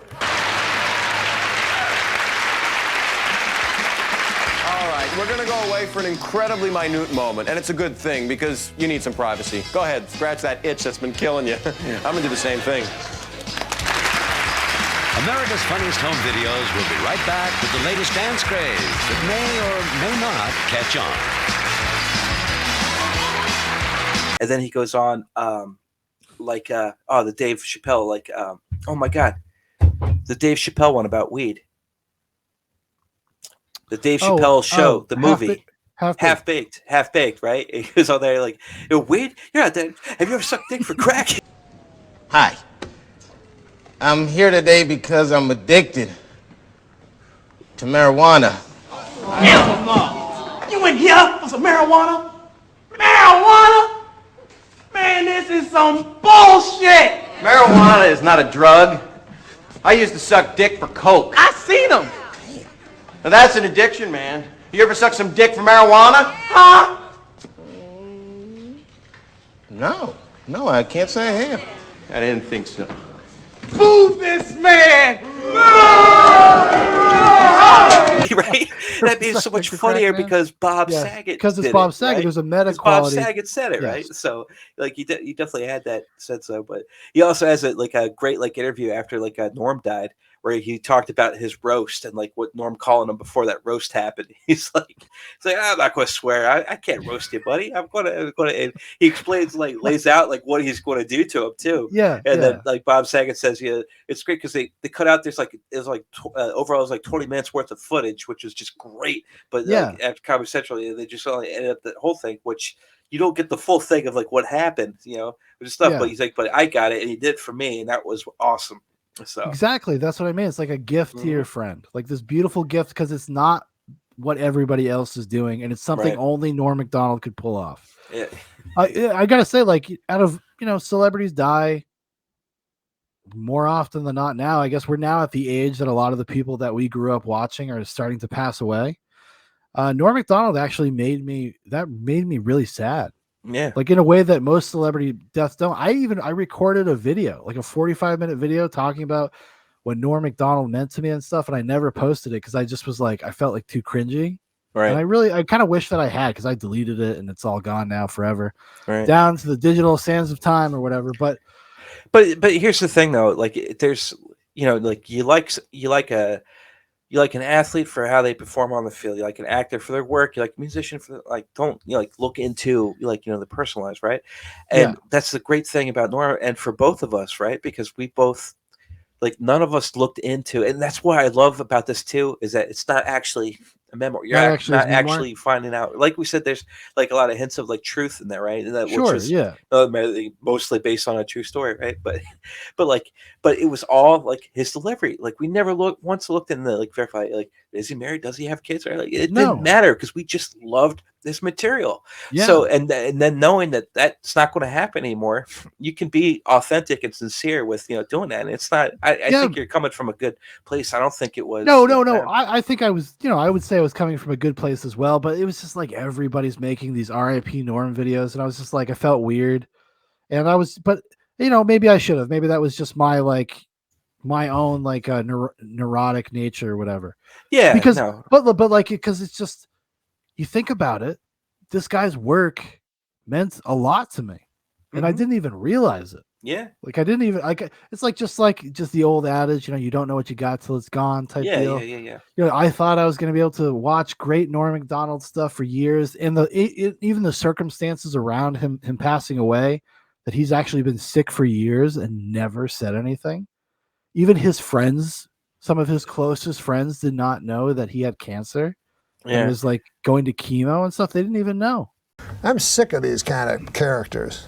I think we should kill Hitler. Me and you go suicide, kill him. Yeah, it was died 50 years ago, probably. Did he? I didn't even know he was sick. But I did want to bring up Norm Macdonald first, if you don't mind, and your thoughts on somebody who I'm sure you've known for quite some time.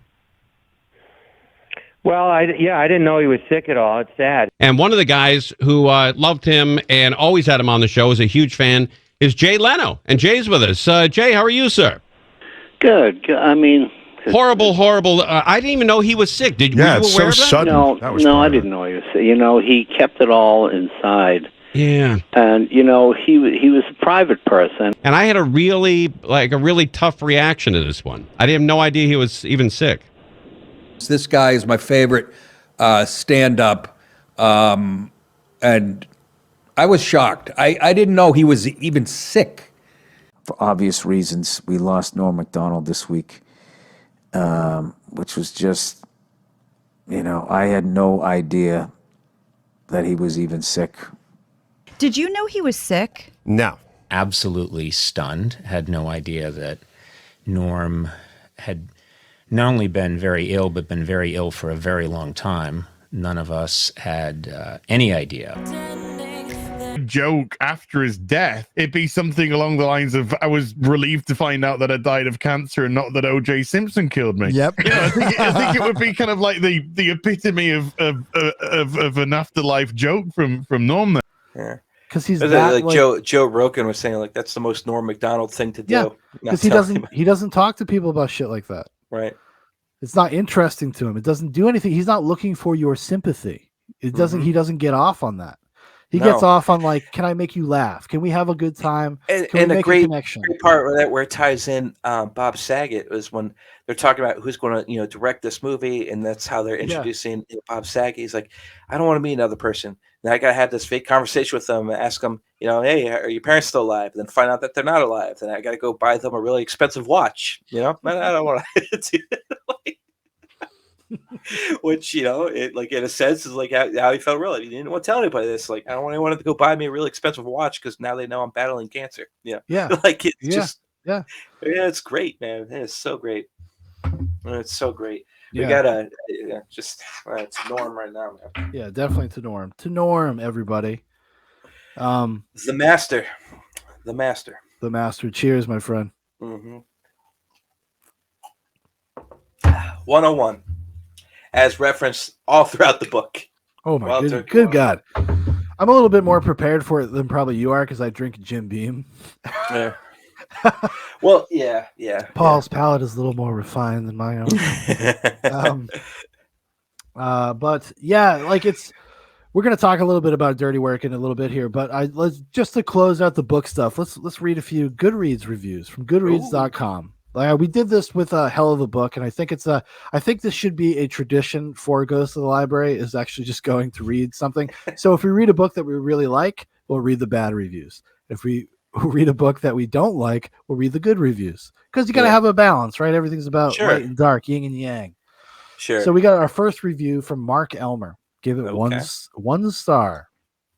Norm and I have some fundamental differences in what we think is quote unquote funny. Norm thinks jokes about clubbing seals, morphine abuse, gambling addiction, prostitution, binge drinking, suicide, pedophilia, and pages of jokes about prison rape are the height of hilarity. I disagree. I disagree. Wait, first of all, I love how he says Norm and I have a like he's leveling with like Norm and Tom. Yeah. Please don't read this book. I wanted to like it, but it's simply not worth your time. Well, thank you for doing the good work. I read it so you don't have to. Yeah. Yeah. Well, I tell you, Elmer. I'll tell you what, Elmer. We read hell of a book, so you don't have to. But I bet you if you go check him out, he probably left a nice review for that. Fuck that guy. How many stars did he give? 1 star? Or what, one star. These are all one. These are all 1 star reviews. 1 star. Oh. These are all 1 star reviews. Some of them are gonna shock you because they're like, "Oh, we're fans." Norm Mcdonald rips off Hunter S. Thompson.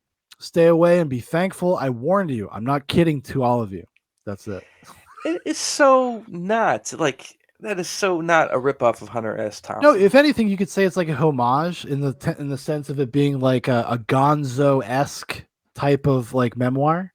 That's like the name the name that was developed for Hunter S. Thompson's writing is Gonzo journalism, right? Like his version of fake Gonzo journalism, and I think he actually does it very well. Max Nova says, utter tripe. Not funny and full of meaningless jabbering. I got 4 or 5 laughs out of the whole thing and listened to most of this on 2 times speed just to get through it. That's probably someone that subscribes to the Mac Marone podcast. Probably that type of humor. Probably someone that likes that. Oh, Mark Maron? Mark Maron. There we go. You called it Mac Marone? Mac Marone. Like macaroni and cheese? Macaroni. Are you hungry? Macaroni and cheese. I'm kind of hungry. I spent a week battling the Rona. I am a proud COVID survivor. You're a survivor now. Yeah, I lost like 5 pounds and I'm just hungry for some macaroni. So yeah, my bad. No disrespect. Well, actually, that was the whole bit was to disrespect, but you know what I'm saying. You know what I'm saying. I'm still in recovery. I'm sorry. I'm still in recovery. He can't be as sharp as Norm. William also gives it 1 star. Clearly, I don't get it. There are lots of humorous writers I like, and I am not a prude. I just did not find this book to even border on being funny. Like other readers, I did expect at least some sense of Macdonald's life and career from it, but not finding it is not what disappoints me most. I laughed exactly once in the entire book. This was a waste of time, and I can't figure out why I read all of it, except perhaps in the vain hope that it would get better. Here are things I did not find funny. Raping men. Parentheses, more than one mention. Killing baby seals. Shooting drugs. endlessly. Lots of silly violence. Autoerotic asphyxiation, which I completely forgot about until now. That was the bet. Well, we didn't want to give away that We don't want to other give narration. So. That's a good one. That's a good, and more. Towards the end of the book, a character says he was never funny, and I thought that was a pretty good summary. Macdonald is probably a decent guy and funny as a stand-up comedian, but I can't say I get any of that from this book. Oh my God. And if you're a fan of Norm Macdonald, right, like one of the most like quotable like scenes from Dirty Work, which we'll talk about like soon. Yeah, it's like you all should be ashamed of yourself. It's like when they go to jail for like 10 when they go to the rape. When they go to jail for like 10 minutes. You know what hurts the most? It's the lack of respect. Except for that other thing. That hurt too. That also. So the lack of respect hurts the second most. Holly Booms Walsh rated it also 1 star. I thought I liked this guy from his SNL appearances, but his comedic memoir was awful. This guy is a narcissist with a morphine addiction, an ego problem, and a lack of empathy. I dumped the loser after about a half hour of listening. So this is what I was talking about earlier about the Reddit stuff. Just like autistically literal people. They feel like, oh my God. Like, I guess because it says memoir, she took it at face value and was like, this guy's a fucking piece of shit. They actually thought it was a memoir. Okay, and this is the last one. It's a very short one. This is from Lindsay. She says, skip the book and instead go to YouTube and find Norm's actual funny material. Terrible is too kind of a word for based on a true story. R.I.P. Turd Ferguson, which if you know, that's an old SNL. That's an SNL reference. But like, okay, so she says to go to YouTube and find the funny Norm stuff, implying that she thinks Norm Macdonald is funny. Like, if you were a fan, like, how could you not get this book? If you liked Norm Macdonald, you were familiar with his work, you were familiar with anything he's done. Right. How could you not get this book? Like, how could you not get it? No, that is insanity. That is insanity. It really is. That's fucking. And then there was those reviews. They just you just completely missed the point. Shatter your hope and your faith in humanity. Did I? I mean, that's kind of what it feels like. Two bad reviews that you read earlier. You know, I was expecting a memoir, and I'm just like, you should be expecting to be entertained. You're going to read. Well, when I read it, the first time I read it, I had no idea about it. I didn't know what it was. You didn't tell me anything. You're like, you got to check out Norm Macdonald's memoir. Yeah, that's all you told me. And I told You've been telling me that for years. Go read I told you it was funny. Yeah. That's about all. I thought it was going to be funny because, like, it's a memoir about a very funny person. Okay, and then when you read it, then I think, like, after like 3 or 4 chapters in, that's when you like. I see what's happening here. You're right. I think as soon as he talks about like there's a hooker in his bed and like I think you get it. Like I think you're starting to like understand like, oh, okay. Like damn near 50. Anyways. Right. But it just starts like reading that somebody because it starts off somebody altered his Wikipedia page saying that he's already dead and that got him reflecting, right? Which is like one of those like narrations that goes on throughout the rest of the book, right? Yeah. But like it's so and reading it after he passed too, and she had another like he'll never stop being meta, bro. It's like the metaverse, man.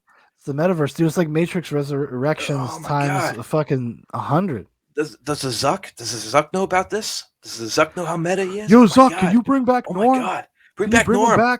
Dude, I almost wish like while we're still in the book that like somebody like it's got to be a very like like niche like specific stylized type of animation, but like if they made like an animated like movie out of this, that'd be so good because you could totally do it, and it'd have to be animated so it could capture the absurdity more than you could in like real life, right?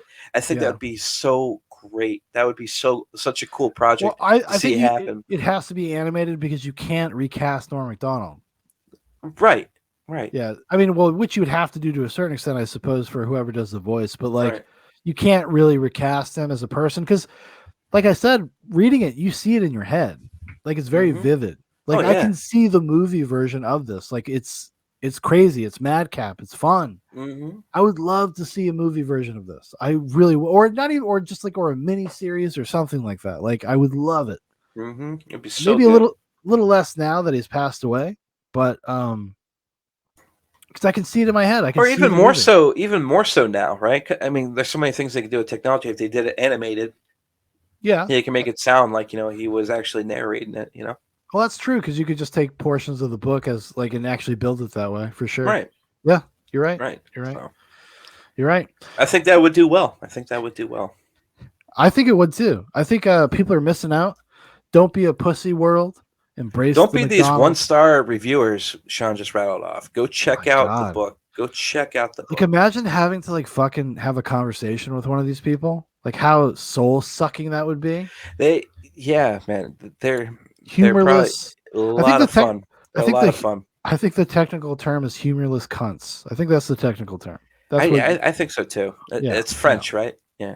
Yeah. Oh yeah. Oh, for sure. And they're like, they're all about this stuff. They're all about the arts and the love language. Yeah. Listen to that Macaron podcast. I shit on this Norm Macdonald book with 1 star.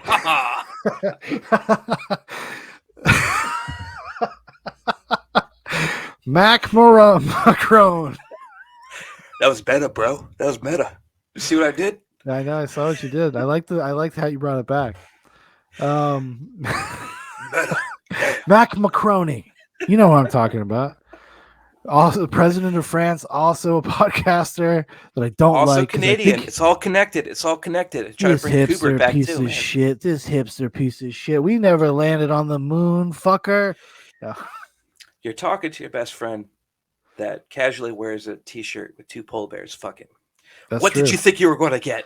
What did you think you were going to get? What did you think was going to happen, man? It's about expectations. Do you It's think about I'd have something expectations. insightful to say?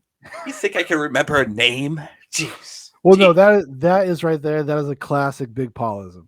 For you to like feel like think of Mark Maron, and you can't because you don't really know. You know who he is, but you don't know the name, and it's coming up there in the moment. And you're like Mac Macroni, which is this beautiful like dyslexic word jumble like of his name.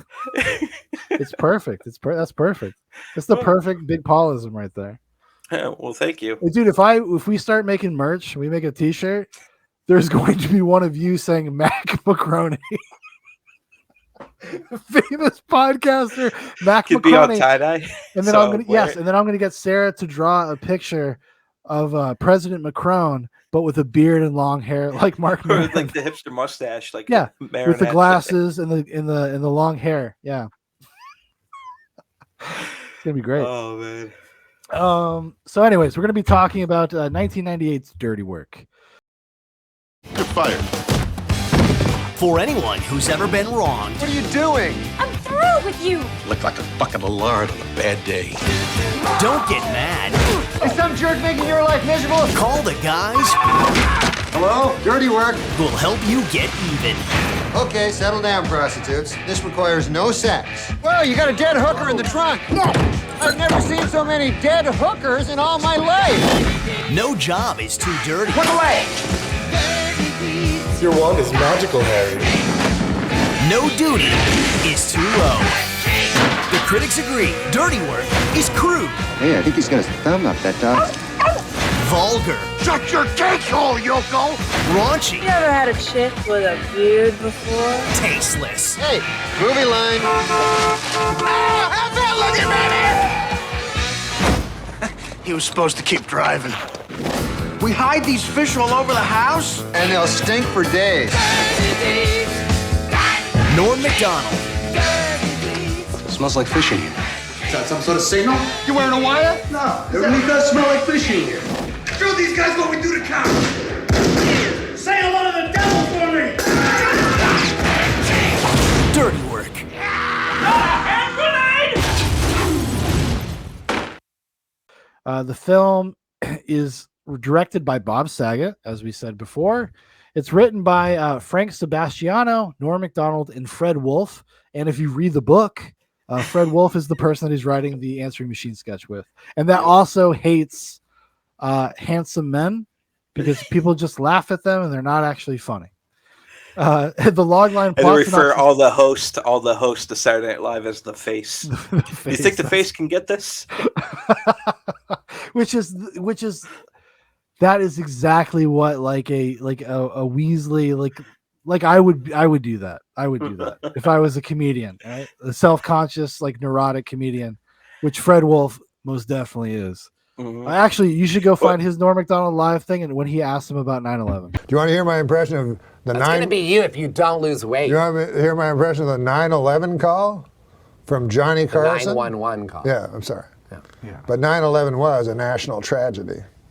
Yes, it was. Why do you laugh at that? You said me. Johnny Carson died at 80 years old. Okay, Johnny Carson died at 80 years old. Would you like to hear my impression? Were you in New York when the Twin Towers fell? No, I was in Los Angeles. Well, either way, it was a national tragedy. It was. I know. 9/11.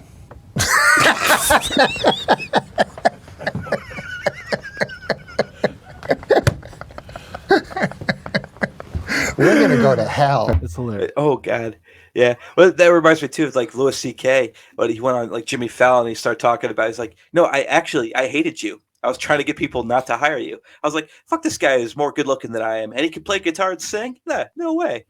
Yeah. That's how it is out there. It's a dog-eat-dog world, and sometimes you masturbate in front of them. The logline plot synopsis is very simple here. A loser finds success in the revenge for hire business. That's all it says. That's a very, like, somebody did not give a fuck about dirty work, and how dare you? And how goddamn dare you? So it stars Norm Macdonald, Jack Warden, Artie Lang, Traylor Howard, Don Rickles, Christopher McDonald, Chevy Chase, and others. And this is a staple of our youth. We mentioned a little bit before. I actually saw this in the drive-in. Paul saw this at some point before we actually met. Yep. And this is something that actually we watched. I feel like we watched it a lot. We sure did. I have the VHS tape. I do remember I owned it. Real quick, while the cast's still fresh on my mind, when we said and others, part of that was the John Goodman. John Goodman's in this? For a it's not John Goodman. For a brief second, Farley. yeah, there at the end, huh? John Goodman's in this? John Goodman, yeah, he's the mayor that introduces Don Giovanni before the opera starts. He comes out and does that, and that gives dabs to the villain of the film, who's been in like every Adam Sandler movie. Yeah, Christopher McDonald. Yeah, he's also in Happy Gilmore. He was in the remake of the Leave It to Beaver movie. Mm-hmm. Yep. Yes. I forgot to mention Chris Farley, also rest in peace. This is actually one of my favorite Chris Farley performances. Yeah, well, things could be worse, you know. I could have got my nose bit off by a Saigon whore.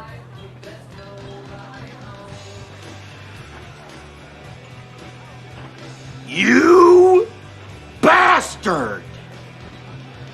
Hey, I'm just messing with you, Jimmy. I saw you down there. Hey, Mazzetti, get Jimmy a beer on me. Okay. Cheers, Chris Farley. Cheers, Farley. It's one of my favorite Chris Farley performances. I mean, just the whole thing. I've quoted this for years, and Paul can testify to this. He's like, street fighting, man, Rolling Stones, G7. Looks like there's gonna be a brawl. You playing something good? Hell yeah! Rolling Stones, street fighting, man. G7! You just hit G8. If you like pina coladas, bring it out in the rain. How many times have we gone to a jukebox again, showing our age again, saying G7, right? It just played pina colada. If you like pina coladas, ironically, right? I know. No, or another like real quick RIP to Meatloaf. Yes. Like going into that was always the thing, right? The pool hall, playing Bad Out of Hell because it's like a 7 12-minute long song. Played it like 10 times in a row and just leave, knowing that people are going to have to listen to it for over an hour. It was the greatest feeling ever. Like that's what I say. Before before we were online, we were IRL trolling. We were out there like doing shit like that. Like I'm gonna play Bad Out of Hell on like an old jukebox, not a digital one, not one that you. The only way to stop that would be to go unplug it. Yep. That would be the only way. Which you could couldn't stop because the thing weighed like fucking half a ton, and they would have to like pull it out. I think did we ever get confronted about that? I don't know if we ever got confronted. No, but somebody that knew us loosely was at the pool hall when we showed up, and they're like, no, don't do it, don't do it, don't do it. And we're like, all right, because I kind of like you. You're like, Yeah. I forgot all about that. Because I distinctly remember doing that at least 4 times. At least 4 times. Oh my god. Yeah. Because back then it was like 50 cents to play a song, a quarter maybe. Yeah. Oh, dude, those old just jukeboxes. go dump it, not dump that it in we're there. not like super ancient, but like back in like early 2000s, like you went to an old pool hall, they had an old jukebox. Well, the early 2000s, and the sticks of the Shire. Yeah, in New Hampshire. Like they didn't really get with the time, but we had some fun stuff like that. Man. Yeah. So so this movie again, I wouldn't say it's like I don't know if it's like nostalgia, because it's like not the greatest comedy. No, there's a couple things, right? Because we watched comedy recently, and we're talking about how hard it is, for comedies to hold. Like I think when we did Dr. Strangelove, we're talking about 7 years later, it's still great, and it's comedy. Like not only something from that time period to hold up, but also a comedy. And then we referenced at that time, like even late 90s, early 2000s, how those comedies do not hold up. They don't age at well, all, right? Yeah. But the thing about it is that you definitely get the hokiness of the late 90s, like with this. But there's that nostalgia piece, but on its own, it's just a bunch of skits like loosely tied in together, with this theme of very revenge. much so, yeah. And it's like choppy like that, but still doesn't feel 90 minutes for me. Like I watched it like once and a half this past couple. Yeah, it's not even that. It's 122 minutes, and it probably without credits, it probably clocks in at like 78 minutes. Yeah, so I mean, it's very quick, short movie. and Yeah. it's quick and. And it's a joke. It's a joke. It's a joke machine. It's just jokes, over and over and over again, with a very loose plot, a very loose like goal for the characters in terms of like Norm Macdonald's relationship, which still to this day makes me laugh. It must have been awesome to be a goofy comedian in the 90s, because you always get like a hot piece of ace. For lack of a better way to put it, to be your girlfriend, Trailer Howard. No, it's very appropriate to put in that time frame, right? It reminds me of a Joe. Think Tomcats. Yeah, yes, fucking Tomcats. My God, didn't we see that in the theater? Oh yeah, we thought that was badass. Dude, we watched Tomcats a lot too. Yeah, we did. did. I have a feeling that would not hold up. No, and I'm actually afraid to revisit that one because how much I know of remembering liking it, right? Yeah. But what I love about like Dirty Work though too, like you were talking about how great it would have been to be a comedian in the 90s. They're talking about this, to get all these people in on this like not a good movie, right? And then like you get Adam Sandler, who was fucking. We're talking Adam Sandler in the late 90s. Huge, right? And how are you going to like plug him in here? It's like they start tripping balls over like testing out those brownies, trying to get money to save Pops. He's got to get that surgery, and then he just comes in as like a goddamn devil roasted a pig.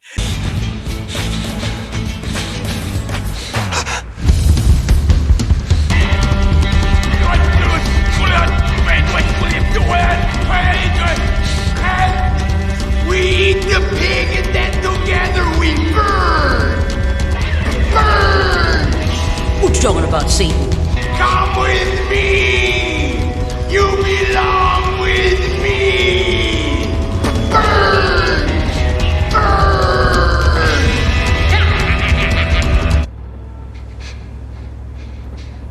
How the hell with that job? Who wants to be itchy anyway, huh? You roast a hog, doing his like typical. Dude, no, this was another quote that went around in our personal life for years. He's like, so we eat the pig and then together we burn. We burn. And then what was his name? Gary Coleman. What you talk about, Satan? Come with me. Come with me. Like I have seen this movie a grotesque amount of times. Like I watched it this week and I was like, it was like I watched it yesterday. I've seen it that many times. The only other movie I probably have that feeling for or used to was like Fight Club. Yeah, I was going to say, I was trying to think. We usually, whenever we visit something, you always ask, like, when was the last time you saw it? And I was thinking about that when I did that. I was like, holy fuck. I think maybe I saw like bits and pieces of it when we were living in Alaska in the early 2010s. But Yeah, but Well, it still no. it still felt like Felt like you yeah, just I saw knew it, yeah. exactly what was going to happen. I knew Yeah. every frame. I still remembered every frame of this film. Dude, like even like the Don Wrinkle like jokes in there at the movie theater. Oh my god, dude. yeah. Like my god, like mine. They're all stuck in sand. So there you are, Tubby. You look like a bucket of lard on a bad day. You baby gorilla. Why don't you work a zoo and stop bothering people? Got a call yesterday from Baskin Robbins. They said that they're down to only 5 flavors. You're swelling up as I talk to you. Look at you. How's this? How's it doing?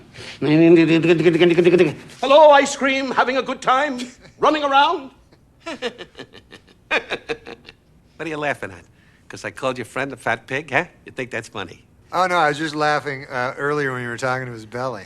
You get a horse and live in the mountains someplace and don't bother anybody. Got a personality like a dead moth. Okay. Yeah, like, but it's a joke machine movie. Like, you can't watch it as like, oh, it's a satisfying narrative, whatever. It is just like a very thin skeleton to hang jokes on. And I would say, no real story. There's no greater advice. I would say even episodically. And the fact that it's kind of episodic, like you said, it's a little choppy. It's a bunch of kind of loosely connected sketches. I think most of the sketches land. I think most of the stuff lands pretty well. Yeah. Even the opening one with the little kid, 8-year-old, having his ass grabbed by a crossing guard over here. No, everything was well. It's just even with his book, right? You could tell like the normisms that made its way into the screenplay. Like when they're like on the rooftop, like thinking about what they're going to do, and Artie Lang's character is like pissing off the building, and this guy comes up completely drenched, and then he's like, "Oh, that must have been one hell of a piss," and then Ryan, You little bastards! Man, that was a hell of a piss. Which is something that would have been in that book. Right. The same type of where you're having this sincere moment, this heart to heart. Yeah.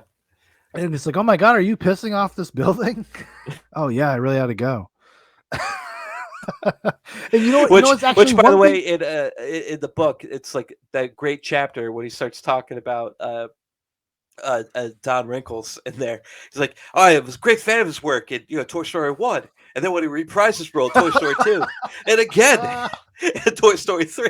Like too that's good, what he too good, too fucking good, dude. Too good. It was so good. Also, Don Rickles is another guy. Like you could have go down a YouTube rabbit hole for like 4 hours and just watch his interviews. The one I would suggest, he is on, I think it's Conan with Denzel Washington in like the late 90s. It is one of the funniest fucking interviews ever. Because he was because Denzel Washington was the first person to be interviewed. So Denzel Washington sits on the other couch. Don Rickles comes out. They do the big Don Rickles thing. Oh, he's here. They're playing like the Mexican cabana music. Like that's his entry music, the Matador music. And then he looks at Denzel Washington. Don, you don't have to laugh. Just look at me and you know what I mean. I heard that you. Why is he sitting here? Does he have to clean up or something? No, he wanted to be out here because you're Academy Award, everything else, and he's sitting there with a little Jew. Oh, you're not going to go anyplace with me. And by the way, I was never in one of your movies. Now, speaking I could have played, the guy picking the cotton. We'd fake it. Now, listen. Like, oh, fuck. And Denzel's just loving it, dude. He goes into, he's like, Dr. Denzel, huh? Because Denzel was on a TV show in the 80s called St. Elsewhere. But like, he just masterful. Like, actually, Don Rickles is a guy that is like a fucking like masterful, and he is vicious. And I'm glad he died before he wasn't allowed to do that anymore, because people would have went after him hardcore if he had been any younger. Yeah, but the sequence with Don Rickles in here is awesome because it's just Don Rickles getting to be Don Rickles, and he does like an extended Don Rickles bit in a movie, and he gets an opportunity to do it. He just gets to dress down the staff, and then it also has another moment in the movie, like that we quoted for years. Hey, that alien looks like a hot guy.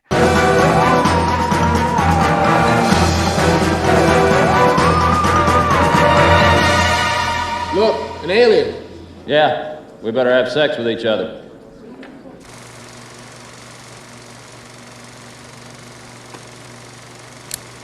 Note to self. Sam just looked at the screen. No, I didn't. I was just making sure that the reel had the...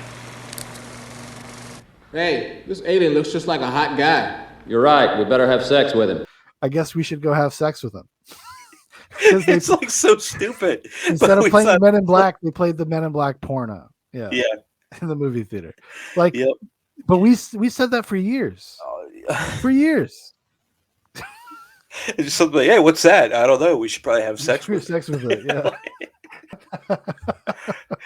This is too funny, man. It was too funny. And also Jack Warden, who plays Pops. Hilarious. One of my favorite comedy movie lines ever is like, back in my day, we didn't have fancy birth control methods. I loved your mother as a friend, but it wasn't true love. We both knew that. Besides, back then, they didn't have these fancy birth control methods. Like pulling out. Oh, God. Stop saying dirty stuff for a second, would you? Like pulling out. I met your mother making the Stag films. Like such a piece of or like shit. Like when he's showing the picture of like, you know, him doing like Norm's character's mom. He's like, Yeah. he's like, oh, wait a minute. No. That's Ari Lang's character's mom. And you see Norm going, yeah. maybe. Yes.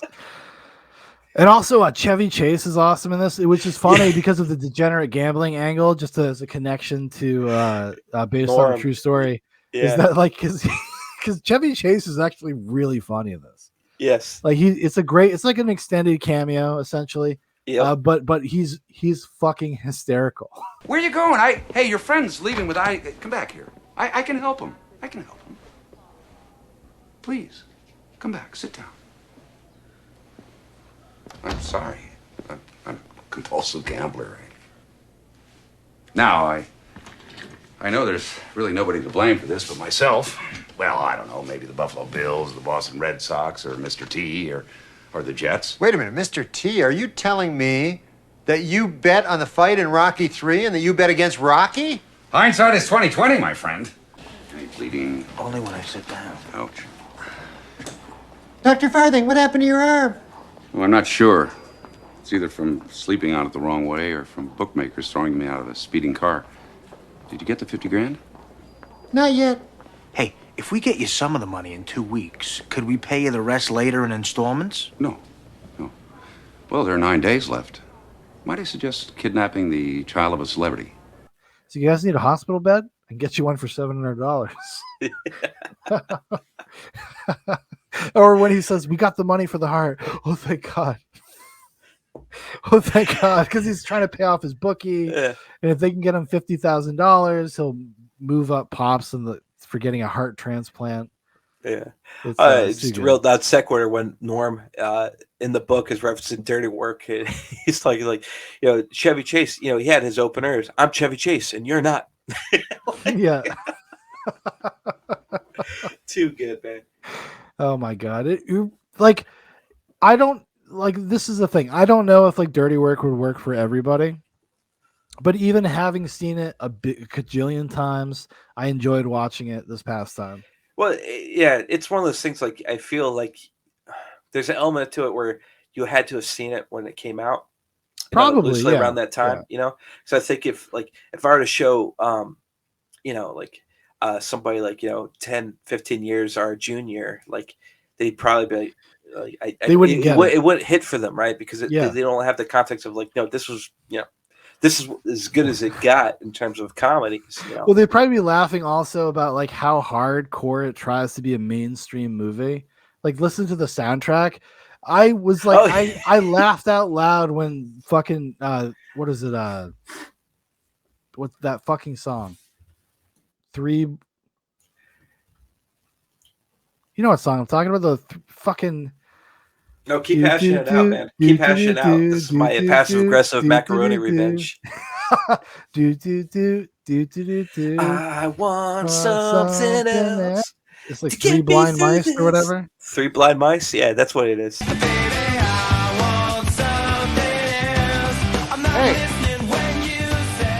Hey, that's my Canadiens jersey.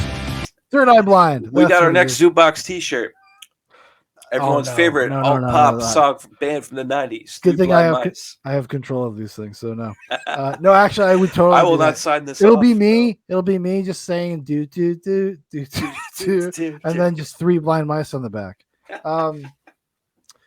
No, but I'll Third make Eye that Blind into an NFT. I'll make that into an NFT. There we go. When Third Eye Blind dropped, I just started laughing because I was like, "Oh, it is so much."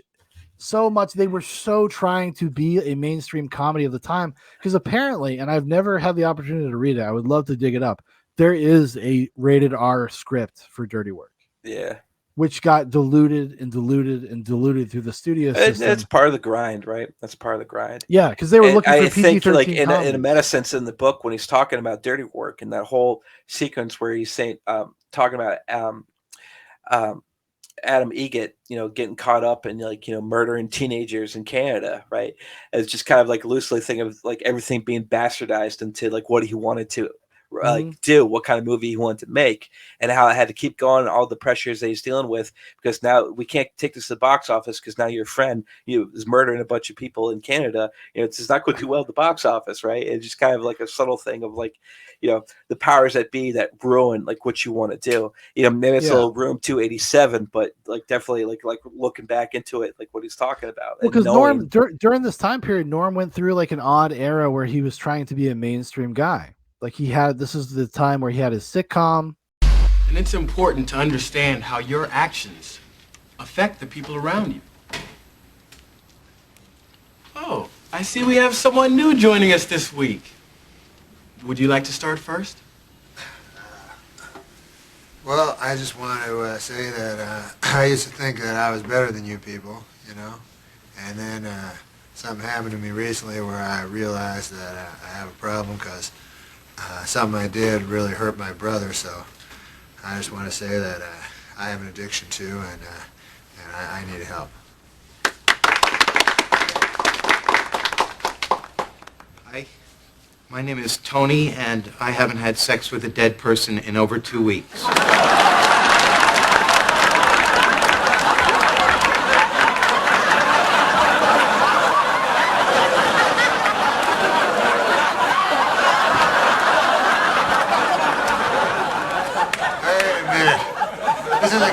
Anonymous, that must be down the hall. I just want to say something. Remember earlier when I said I wasn't better than you people? I am. I'm better than you people. And I'm going to leave, all right?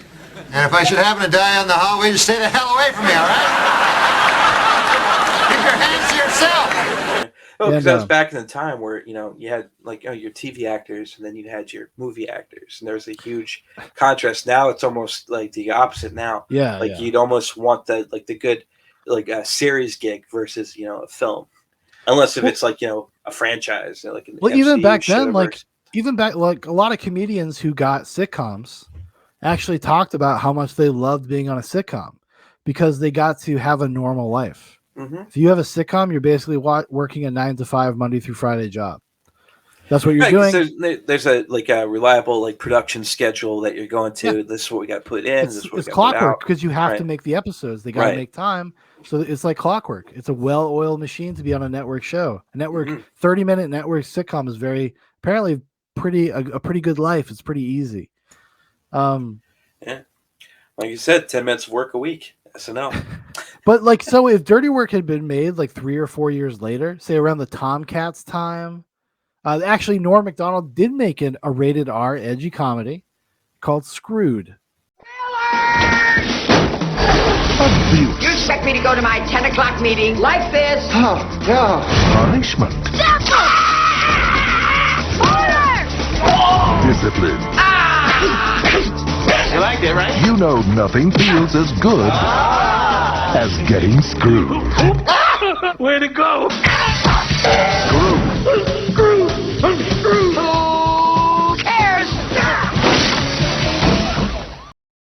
With Dave Chappelle and Danny DeVito. And it's not very good. It's actually kind of sucks. Yeah, but I revisited it when he died. Me and too. I was like, it's okay. It's not awful. It's like not apocalyptically awful. No, but again, like we're saying, like with Dirty Work, I feel like if you didn't see it at the time of its release, right? Because you have like, okay, this is, excuse me.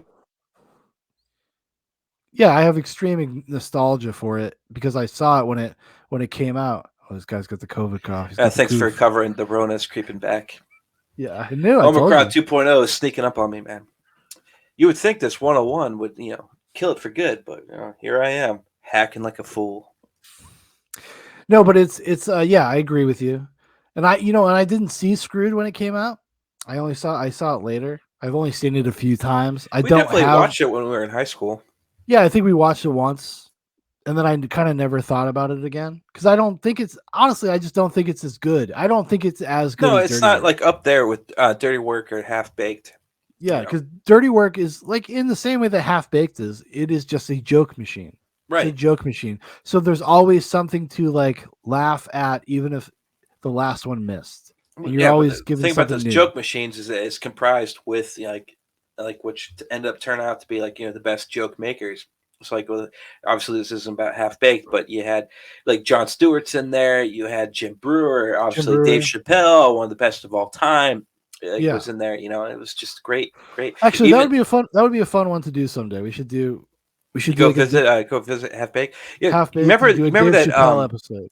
that New Zealand music comedy group, the Axis of Awesome, where they do the 4-chord song, right? Yeah, and it's a beautiful montage of all that, right? So it's almost like with like comedies in the late '90s and early 2000s, like. It's when you start going on your like Three Blind Mice thing. Like I started thinking about just like every comedy out there, from like the American Pies, the Tomcats, the Dirty Work. They all have. I bet you we can make a link. We can make a link to songs that were in all of them. Right? Oh yeah, I'm going to look into that afterwards. I guarantee you, there's so much soundtrack crossover because they wanted it to be a movie for teenagers and be a popular mainstream movie. Yeah. And a lot of that is like back in those days, it's not so much today, but back in those days, soundtracks were a thing. People bought soundtracks. People bought movie soundtracks. Yeah. I own tons of. I own the End of Days soundtrack. I own the End of Days soundtrack. Yeah, End of Days. You did own the End of Days soundtrack. I own the MI2 soundtrack. Mm-hmm. Well, MI3. No, I own MI2 because it has Limp Bizkit. I remember it has "I Disappear" by Metallica. Yeah, I thought that was MI3. Was like that's MI2, buddy. Okay. Hey. Limp Bizkit did a Mission Impossible theme rap. Limp Bizkit. Did he just come out with like he's back? Not that long yeah, ago? Fred Durst is back. Yeah, Fred. Fred Durst is actually a filmmaker as well. He's directed a handful of movies. Yeah. Well, Ice Cube's in one of them. Ice Cube's in one of them. It's like a family movie. Yeah, there you go. Oh, he also directed that movie with John Travolta and Devon Sawa from a few years ago. The Fanatic.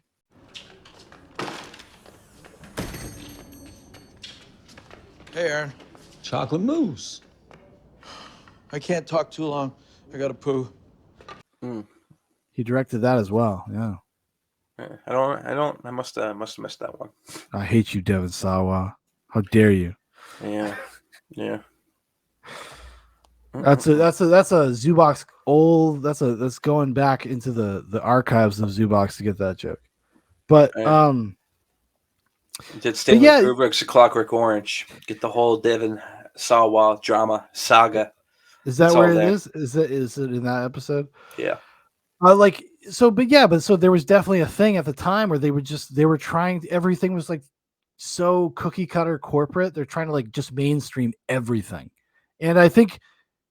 Testament to Dirty Work, it does kind of stand against that a little bit, just because of the presence of Norm and Artie Lang. And 100%, and they deliver everything that's in there, every scene that they have. Yes. Because you're not unlike these 1-star rating fools earlier, right?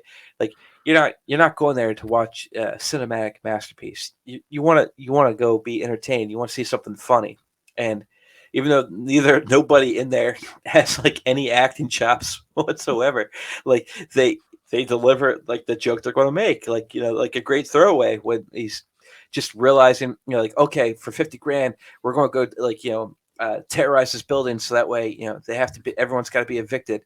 And just think he's like, and then he finds out that the love interest in the film, her grandma runs a sewing business in there, and just sitting there, he's like, but he thinks it's a brothel that she's like his go-to thing is like that she's running a brothel, right? Which is hilarious. But then just like thinking like, oh man, you really like her, huh? Yeah, I do. It's terrible. We got to do this, but we have to. Let's go. No, my favorite thing is when she confronts him, and she's like, "You thought my grandmother was a drug dealer?" He's like, "No, I thought she was a whore." Could you? You stood with me outside my grandmother's home the day before you destroyed it? You mean to tell me you really thought that she was a drug dealer? No, I thought she was a whore. Like, and the perfect Norm Macdonald delivery, because but it's kind of crazy that there's a PG-13 movie where somebody says things like that, and also there's an extended rape joke, which we mentioned earlier. Yeah, well, I'm not worried about the rotting right now. I'm worried about something else. What else is there to worry about? Well, we're in prison, with prisoners. So what? So what? You know what prisoners do to each other all the time? No, what? You don't know? No! Well, I never heard of that. You never heard of that? How could you have never heard of that? That's what prisons are most famous for. All right, let's go. You fellas have a lot of growing up to do, I'll tell you that. Ridiculous. Completely ridiculous. Can you believe these characters? Way out of line, way out of line. Have a good mind to go to the warden about this. You know what hurts the most is the lack of respect. That's what hurts the most. Except for the other thing, that hurts the most. But the lack of respect hurts the second most. Weaver, McKenna, you're free to go. Ridiculous. You know what hurts the most? The lack of respect. Lack of respect. That's what hurts the most. What a fucking... I mean, like, you gotta give it to Dirty Work a little bit. Even though I don't think it, like, hangs together, like, maybe super well as a movie. Being a Norm fan, it's essential. It's part of the essential Norm Macdonald canon. Mm-hmm. No, absolutely. I agree. But, I mean, in terms of, like, Dirty Work, though, I mean, you had some great cameos like Chevy Chase we talked about earlier. John Goodman, which you have forgot. I did that one, which I feel proud about that one. I feel proud about it because normally everybody, nothing passes Shoun. So no, not much. No, that one got by me. It sure fucking did. We're probably gonna go back to it and realize that Paul's wrong. Even after this, at the time we're recording this, it's well past midnight, but I guarantee you, Shoun, after this, he's gonna cue that sucker up and he's gonna look for it. He's going to look. Well, I'm going to that brings me joy. In the process of editing this video, I'm going to have to anyways. That brings me joy. Hopefully, future Shoun goes like, "You son of a bitch, you were right." He was. Big Paul was right. Oh my God! And look at what Gracie has while he's right. Look at the graciousness. Oh, you won. You're right 1 out of 1,000 billion times. Enjoy it while it lasts, you freak. You're right. But then you'll do your passive aggressive shit and then talk about how I thought, Marin was macaroni. So, whatever. Oh no, that's just the perfect Paulism. Like it is the classic, like, okay, Three Blind Mice. Okay. I know. No, because that is a good Shaunism of me not like remembering this very popular basic thing. If it's not Queens of the Stone Age, I don't know what the name of the song is. That's kind of that's Shoun in a nutshell. Queens of the Stone Age or Soundgarden, probably. Yeah, it'd probably be pretty good. More Queens of the Stone Age for you. More Queens of the Stone Age. Yeah, it's kind of it's a little gross. I'm not gonna lie, it's a little weird. Yeah, I've started to branch out a little bit now that I'm 35. Their last album though, like because my association with you and that band tainted me, and you started going on about, oh, it's so great. And I'm just like, yeah, No, not going to no, do no, it. But then I no. came around, and I started listening to it, and realized on my own after giving myself some distance from you and your unhealthy after it obsession wasn't my idea. Yeah. Okay. with your unhealthy obsession with the band, and then actually got to listen and experience it on my ridiculously long commutes.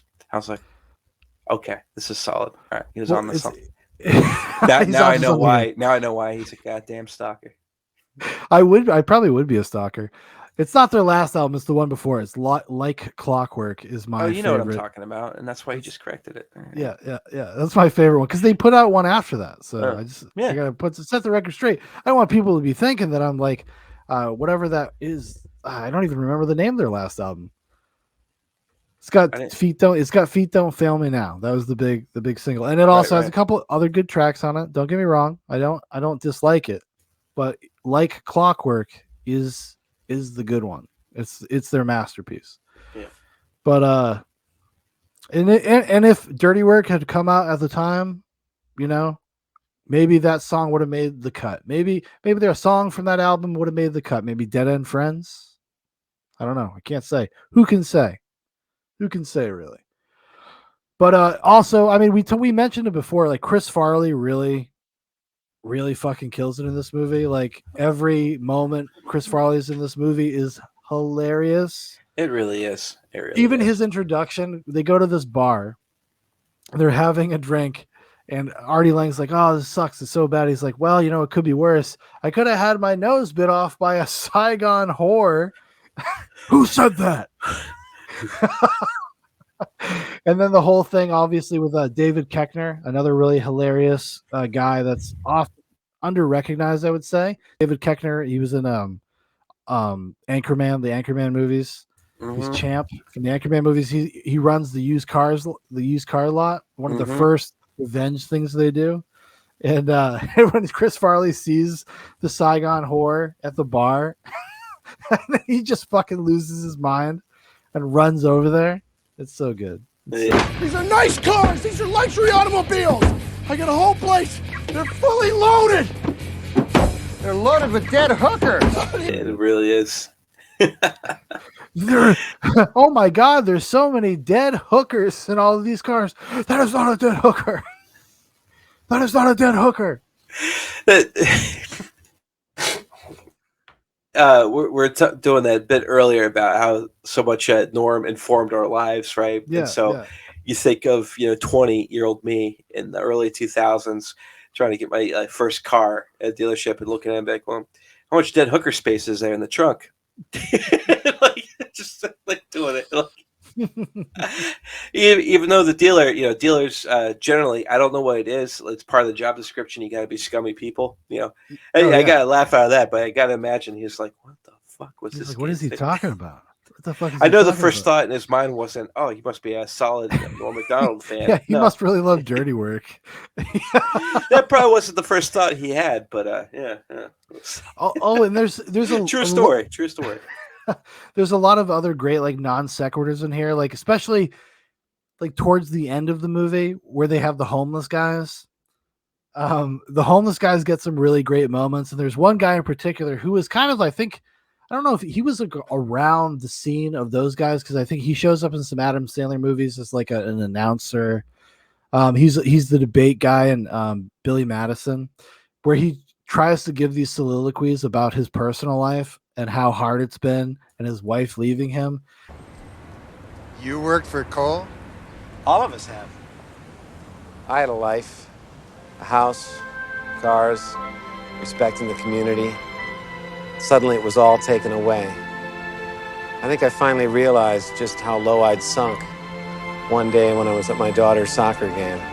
She lives with her mom. And I was standing on the sidelines and a cop came up and asked me to move along. That's when it hit me. I'm not even a human. Here's your $2. And at every chance he's trying to do it, they just cut him off. Here's your $2. Like nobody cares. Nobody cares. And that's like, he's giving me a new lease on life. I feel like I can live again and try. Where'd you guys go? Wait, hey, wait up, wait up, wait up. So good. Or even the because I think they're all SNL writers. I think that's where those guys come from, actually. Yeah. Because the one homeless guy's like, "Oh, I know you must sell. I smell really bad. Plus, I farted back there." Excuse me. Just kind of coming through here. Excuse me. You know, I know I must really smell. Plus, I farted. Excuse me, coming through. I don't know why. Like, this shit is so funny. But Or even like what they're doing, like Don Giovanni, right? They're making fun of like opera fanatics, and every obscene thing that happens, he's like, "Brilliant, brilliant."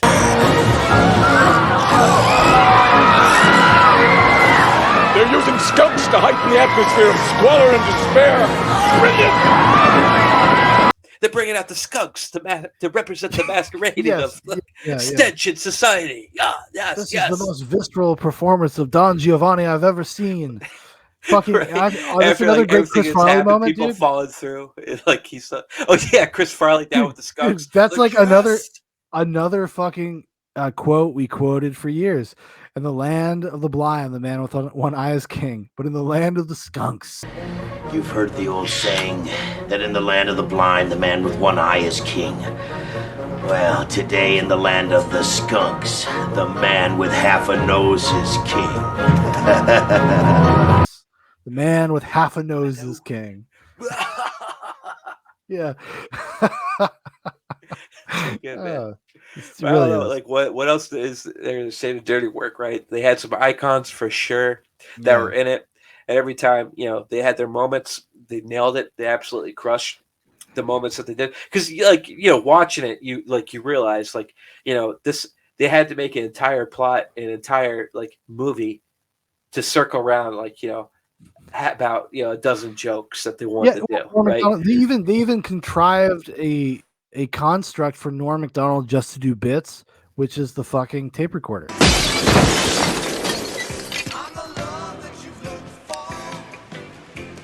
Note to self: learn to fight. Yeah. You can just give one-liner jokes. Like, it has no bearing on the movie. Pretty well. I mean, it ends up working into the plot. Well, it's how it saves the day. Yeah. But other than that, it served no purpose, I suppose. And it was just they used it just so Norm could just give one-liners. Right. You know what I mean? And it's now that we're talking about it, I like it more than I thought I did. I watched it the other day and I was like, hey, it's dirty work. I've seen it a billion times. I've seen it so many times. Maybe I just don't appreciate it until I'm in conversation sometimes. Appreciate kind of how many moments in the movie are actually really laugh out loud funny. Right. It's densely packed with things that make me laugh really hard. Yeah. Oh, absolutely. Absolutely. Everything from the core, Norm, obviously, Artie Lang and the grandfather. You got Chevy Chase coming in and out. And it probably informed a lot of our sense of humor. Actually, it was probably 100%, dirty work. 100%. Even a lot of the way that we treated each other back when we were kids into adulthood, people, obviously people don't see us behind the scenes, but that we're pretty awful to each other. in the ways that friends are awful to each other, yeah. So past and future guest and the one who wants enough to be a part of the Zoobox family, Dan Prophet. I know. Amazing. He still talks. Amazing. He still talks. Well, mostly to you now, but we have another friend, Estonitis, who still talks to us, and he was for all intents and purposes, Estonitis was our Adam Egget. Estonitis turned 18 almost 2 years before we did, and we would make him buy us cigarettes. So there's a lot of Estonitis, had very lax parents. We'd always crash at Estonitis' house, watch the porn. He watched a lot of pornography. Remember Estonitis working at the gas station, and we would go there and purposely steal porns when he was working, knowing that he wouldn't us out. Yeah, and he knew that we were doing it, and he hated us for it. He's like, "What do you?" We're just sly enough not to be visually seen on the camera, but purposeful enough so that he would see us steal it.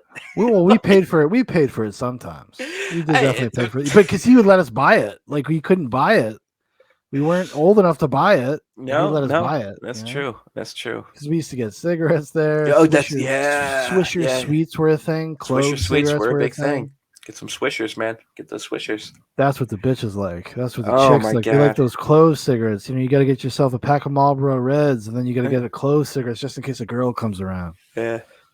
Boy, bring up Estonitis because he's hitting this up on Signal right now. So. Oh yeah. Oh, good old Estonitis. Actually, I have many fond memories of waiting out everyone at Estonitis' house so I could watch pornography and jerk off. Oh my God! In his chair. I want you to know, Estonitis, I came all of your fucking Estonitis, you were sleeping. And I about was a foot away from us. And I was cooming, dude. I was cooming so hard, dude. Like 3 or 4 times because I didn't have a cable internet connection.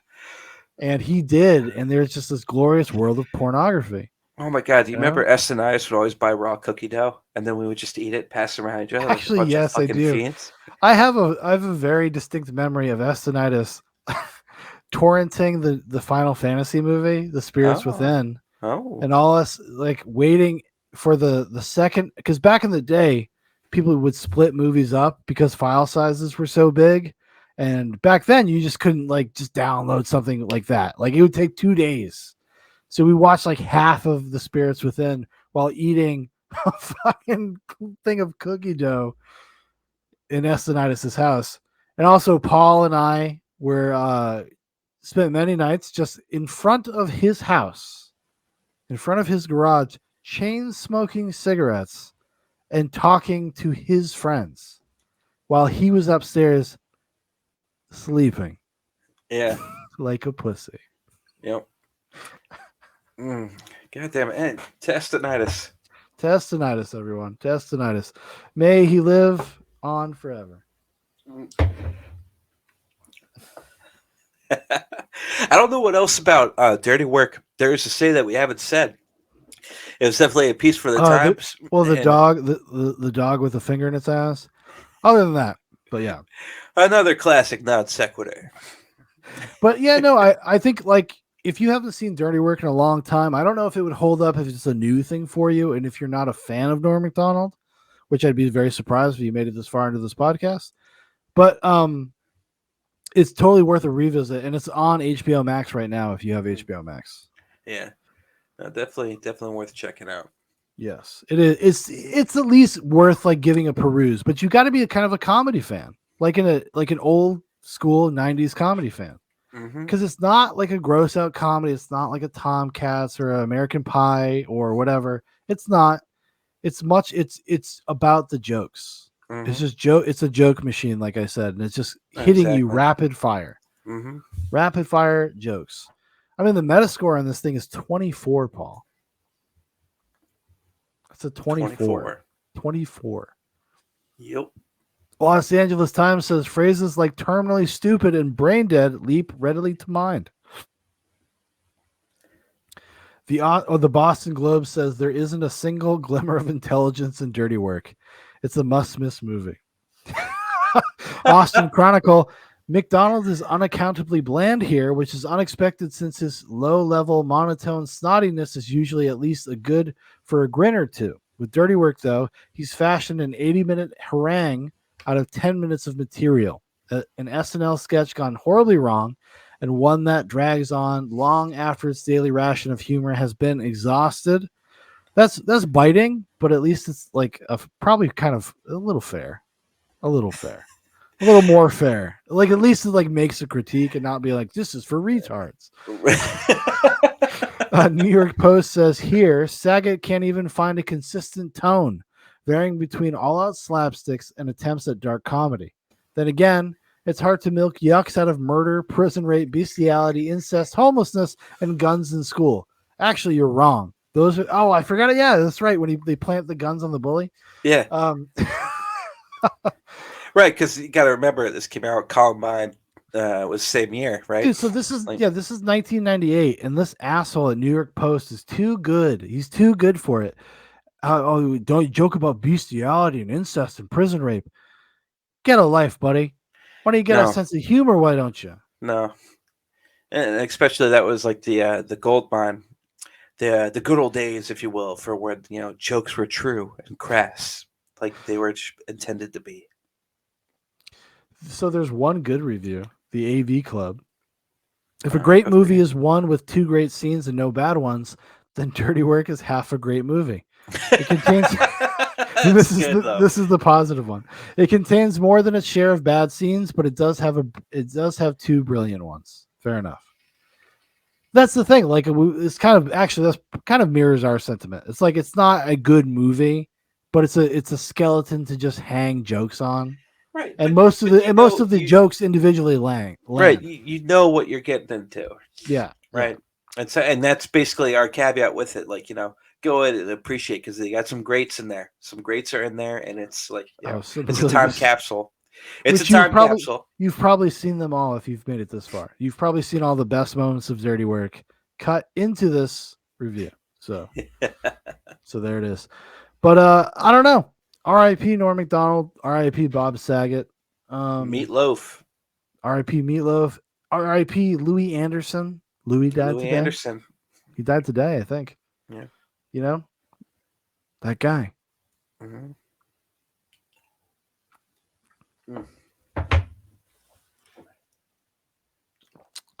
And with that, I'll say thank you for watching. Thank you for listening. If you'd like to know more about Zoobox, there's a bunch of links in the description. One of them being a brand new donation button. If you would like to see Zoobox be blasted into the stratosphere, you want to see us get better tech, all the money that would be donated will go directly back into the show for better cameras, better microphones, better computers. We're trying to kind of take Zoobox to the next level. We're going to be doing interviews and debates and more fun nightcap stuff and more fun movie reviews. It's going to be 2022 is the year of Zoobox. I don't know if you saw what Jesse Lee Peterson said about me, but he said the Zoobox is working. It's working. It's working, baby. Even famous podcaster Sydney Watson of You Are Here also. She doesn't know who Zoobox is yet, but someday we're going to put a baby inside of her. One of us. Anyways, thank you, Big Paw. Thank you, Shoun. Always a great time. Thanks for having me. And we'll see you guys next time. Good night.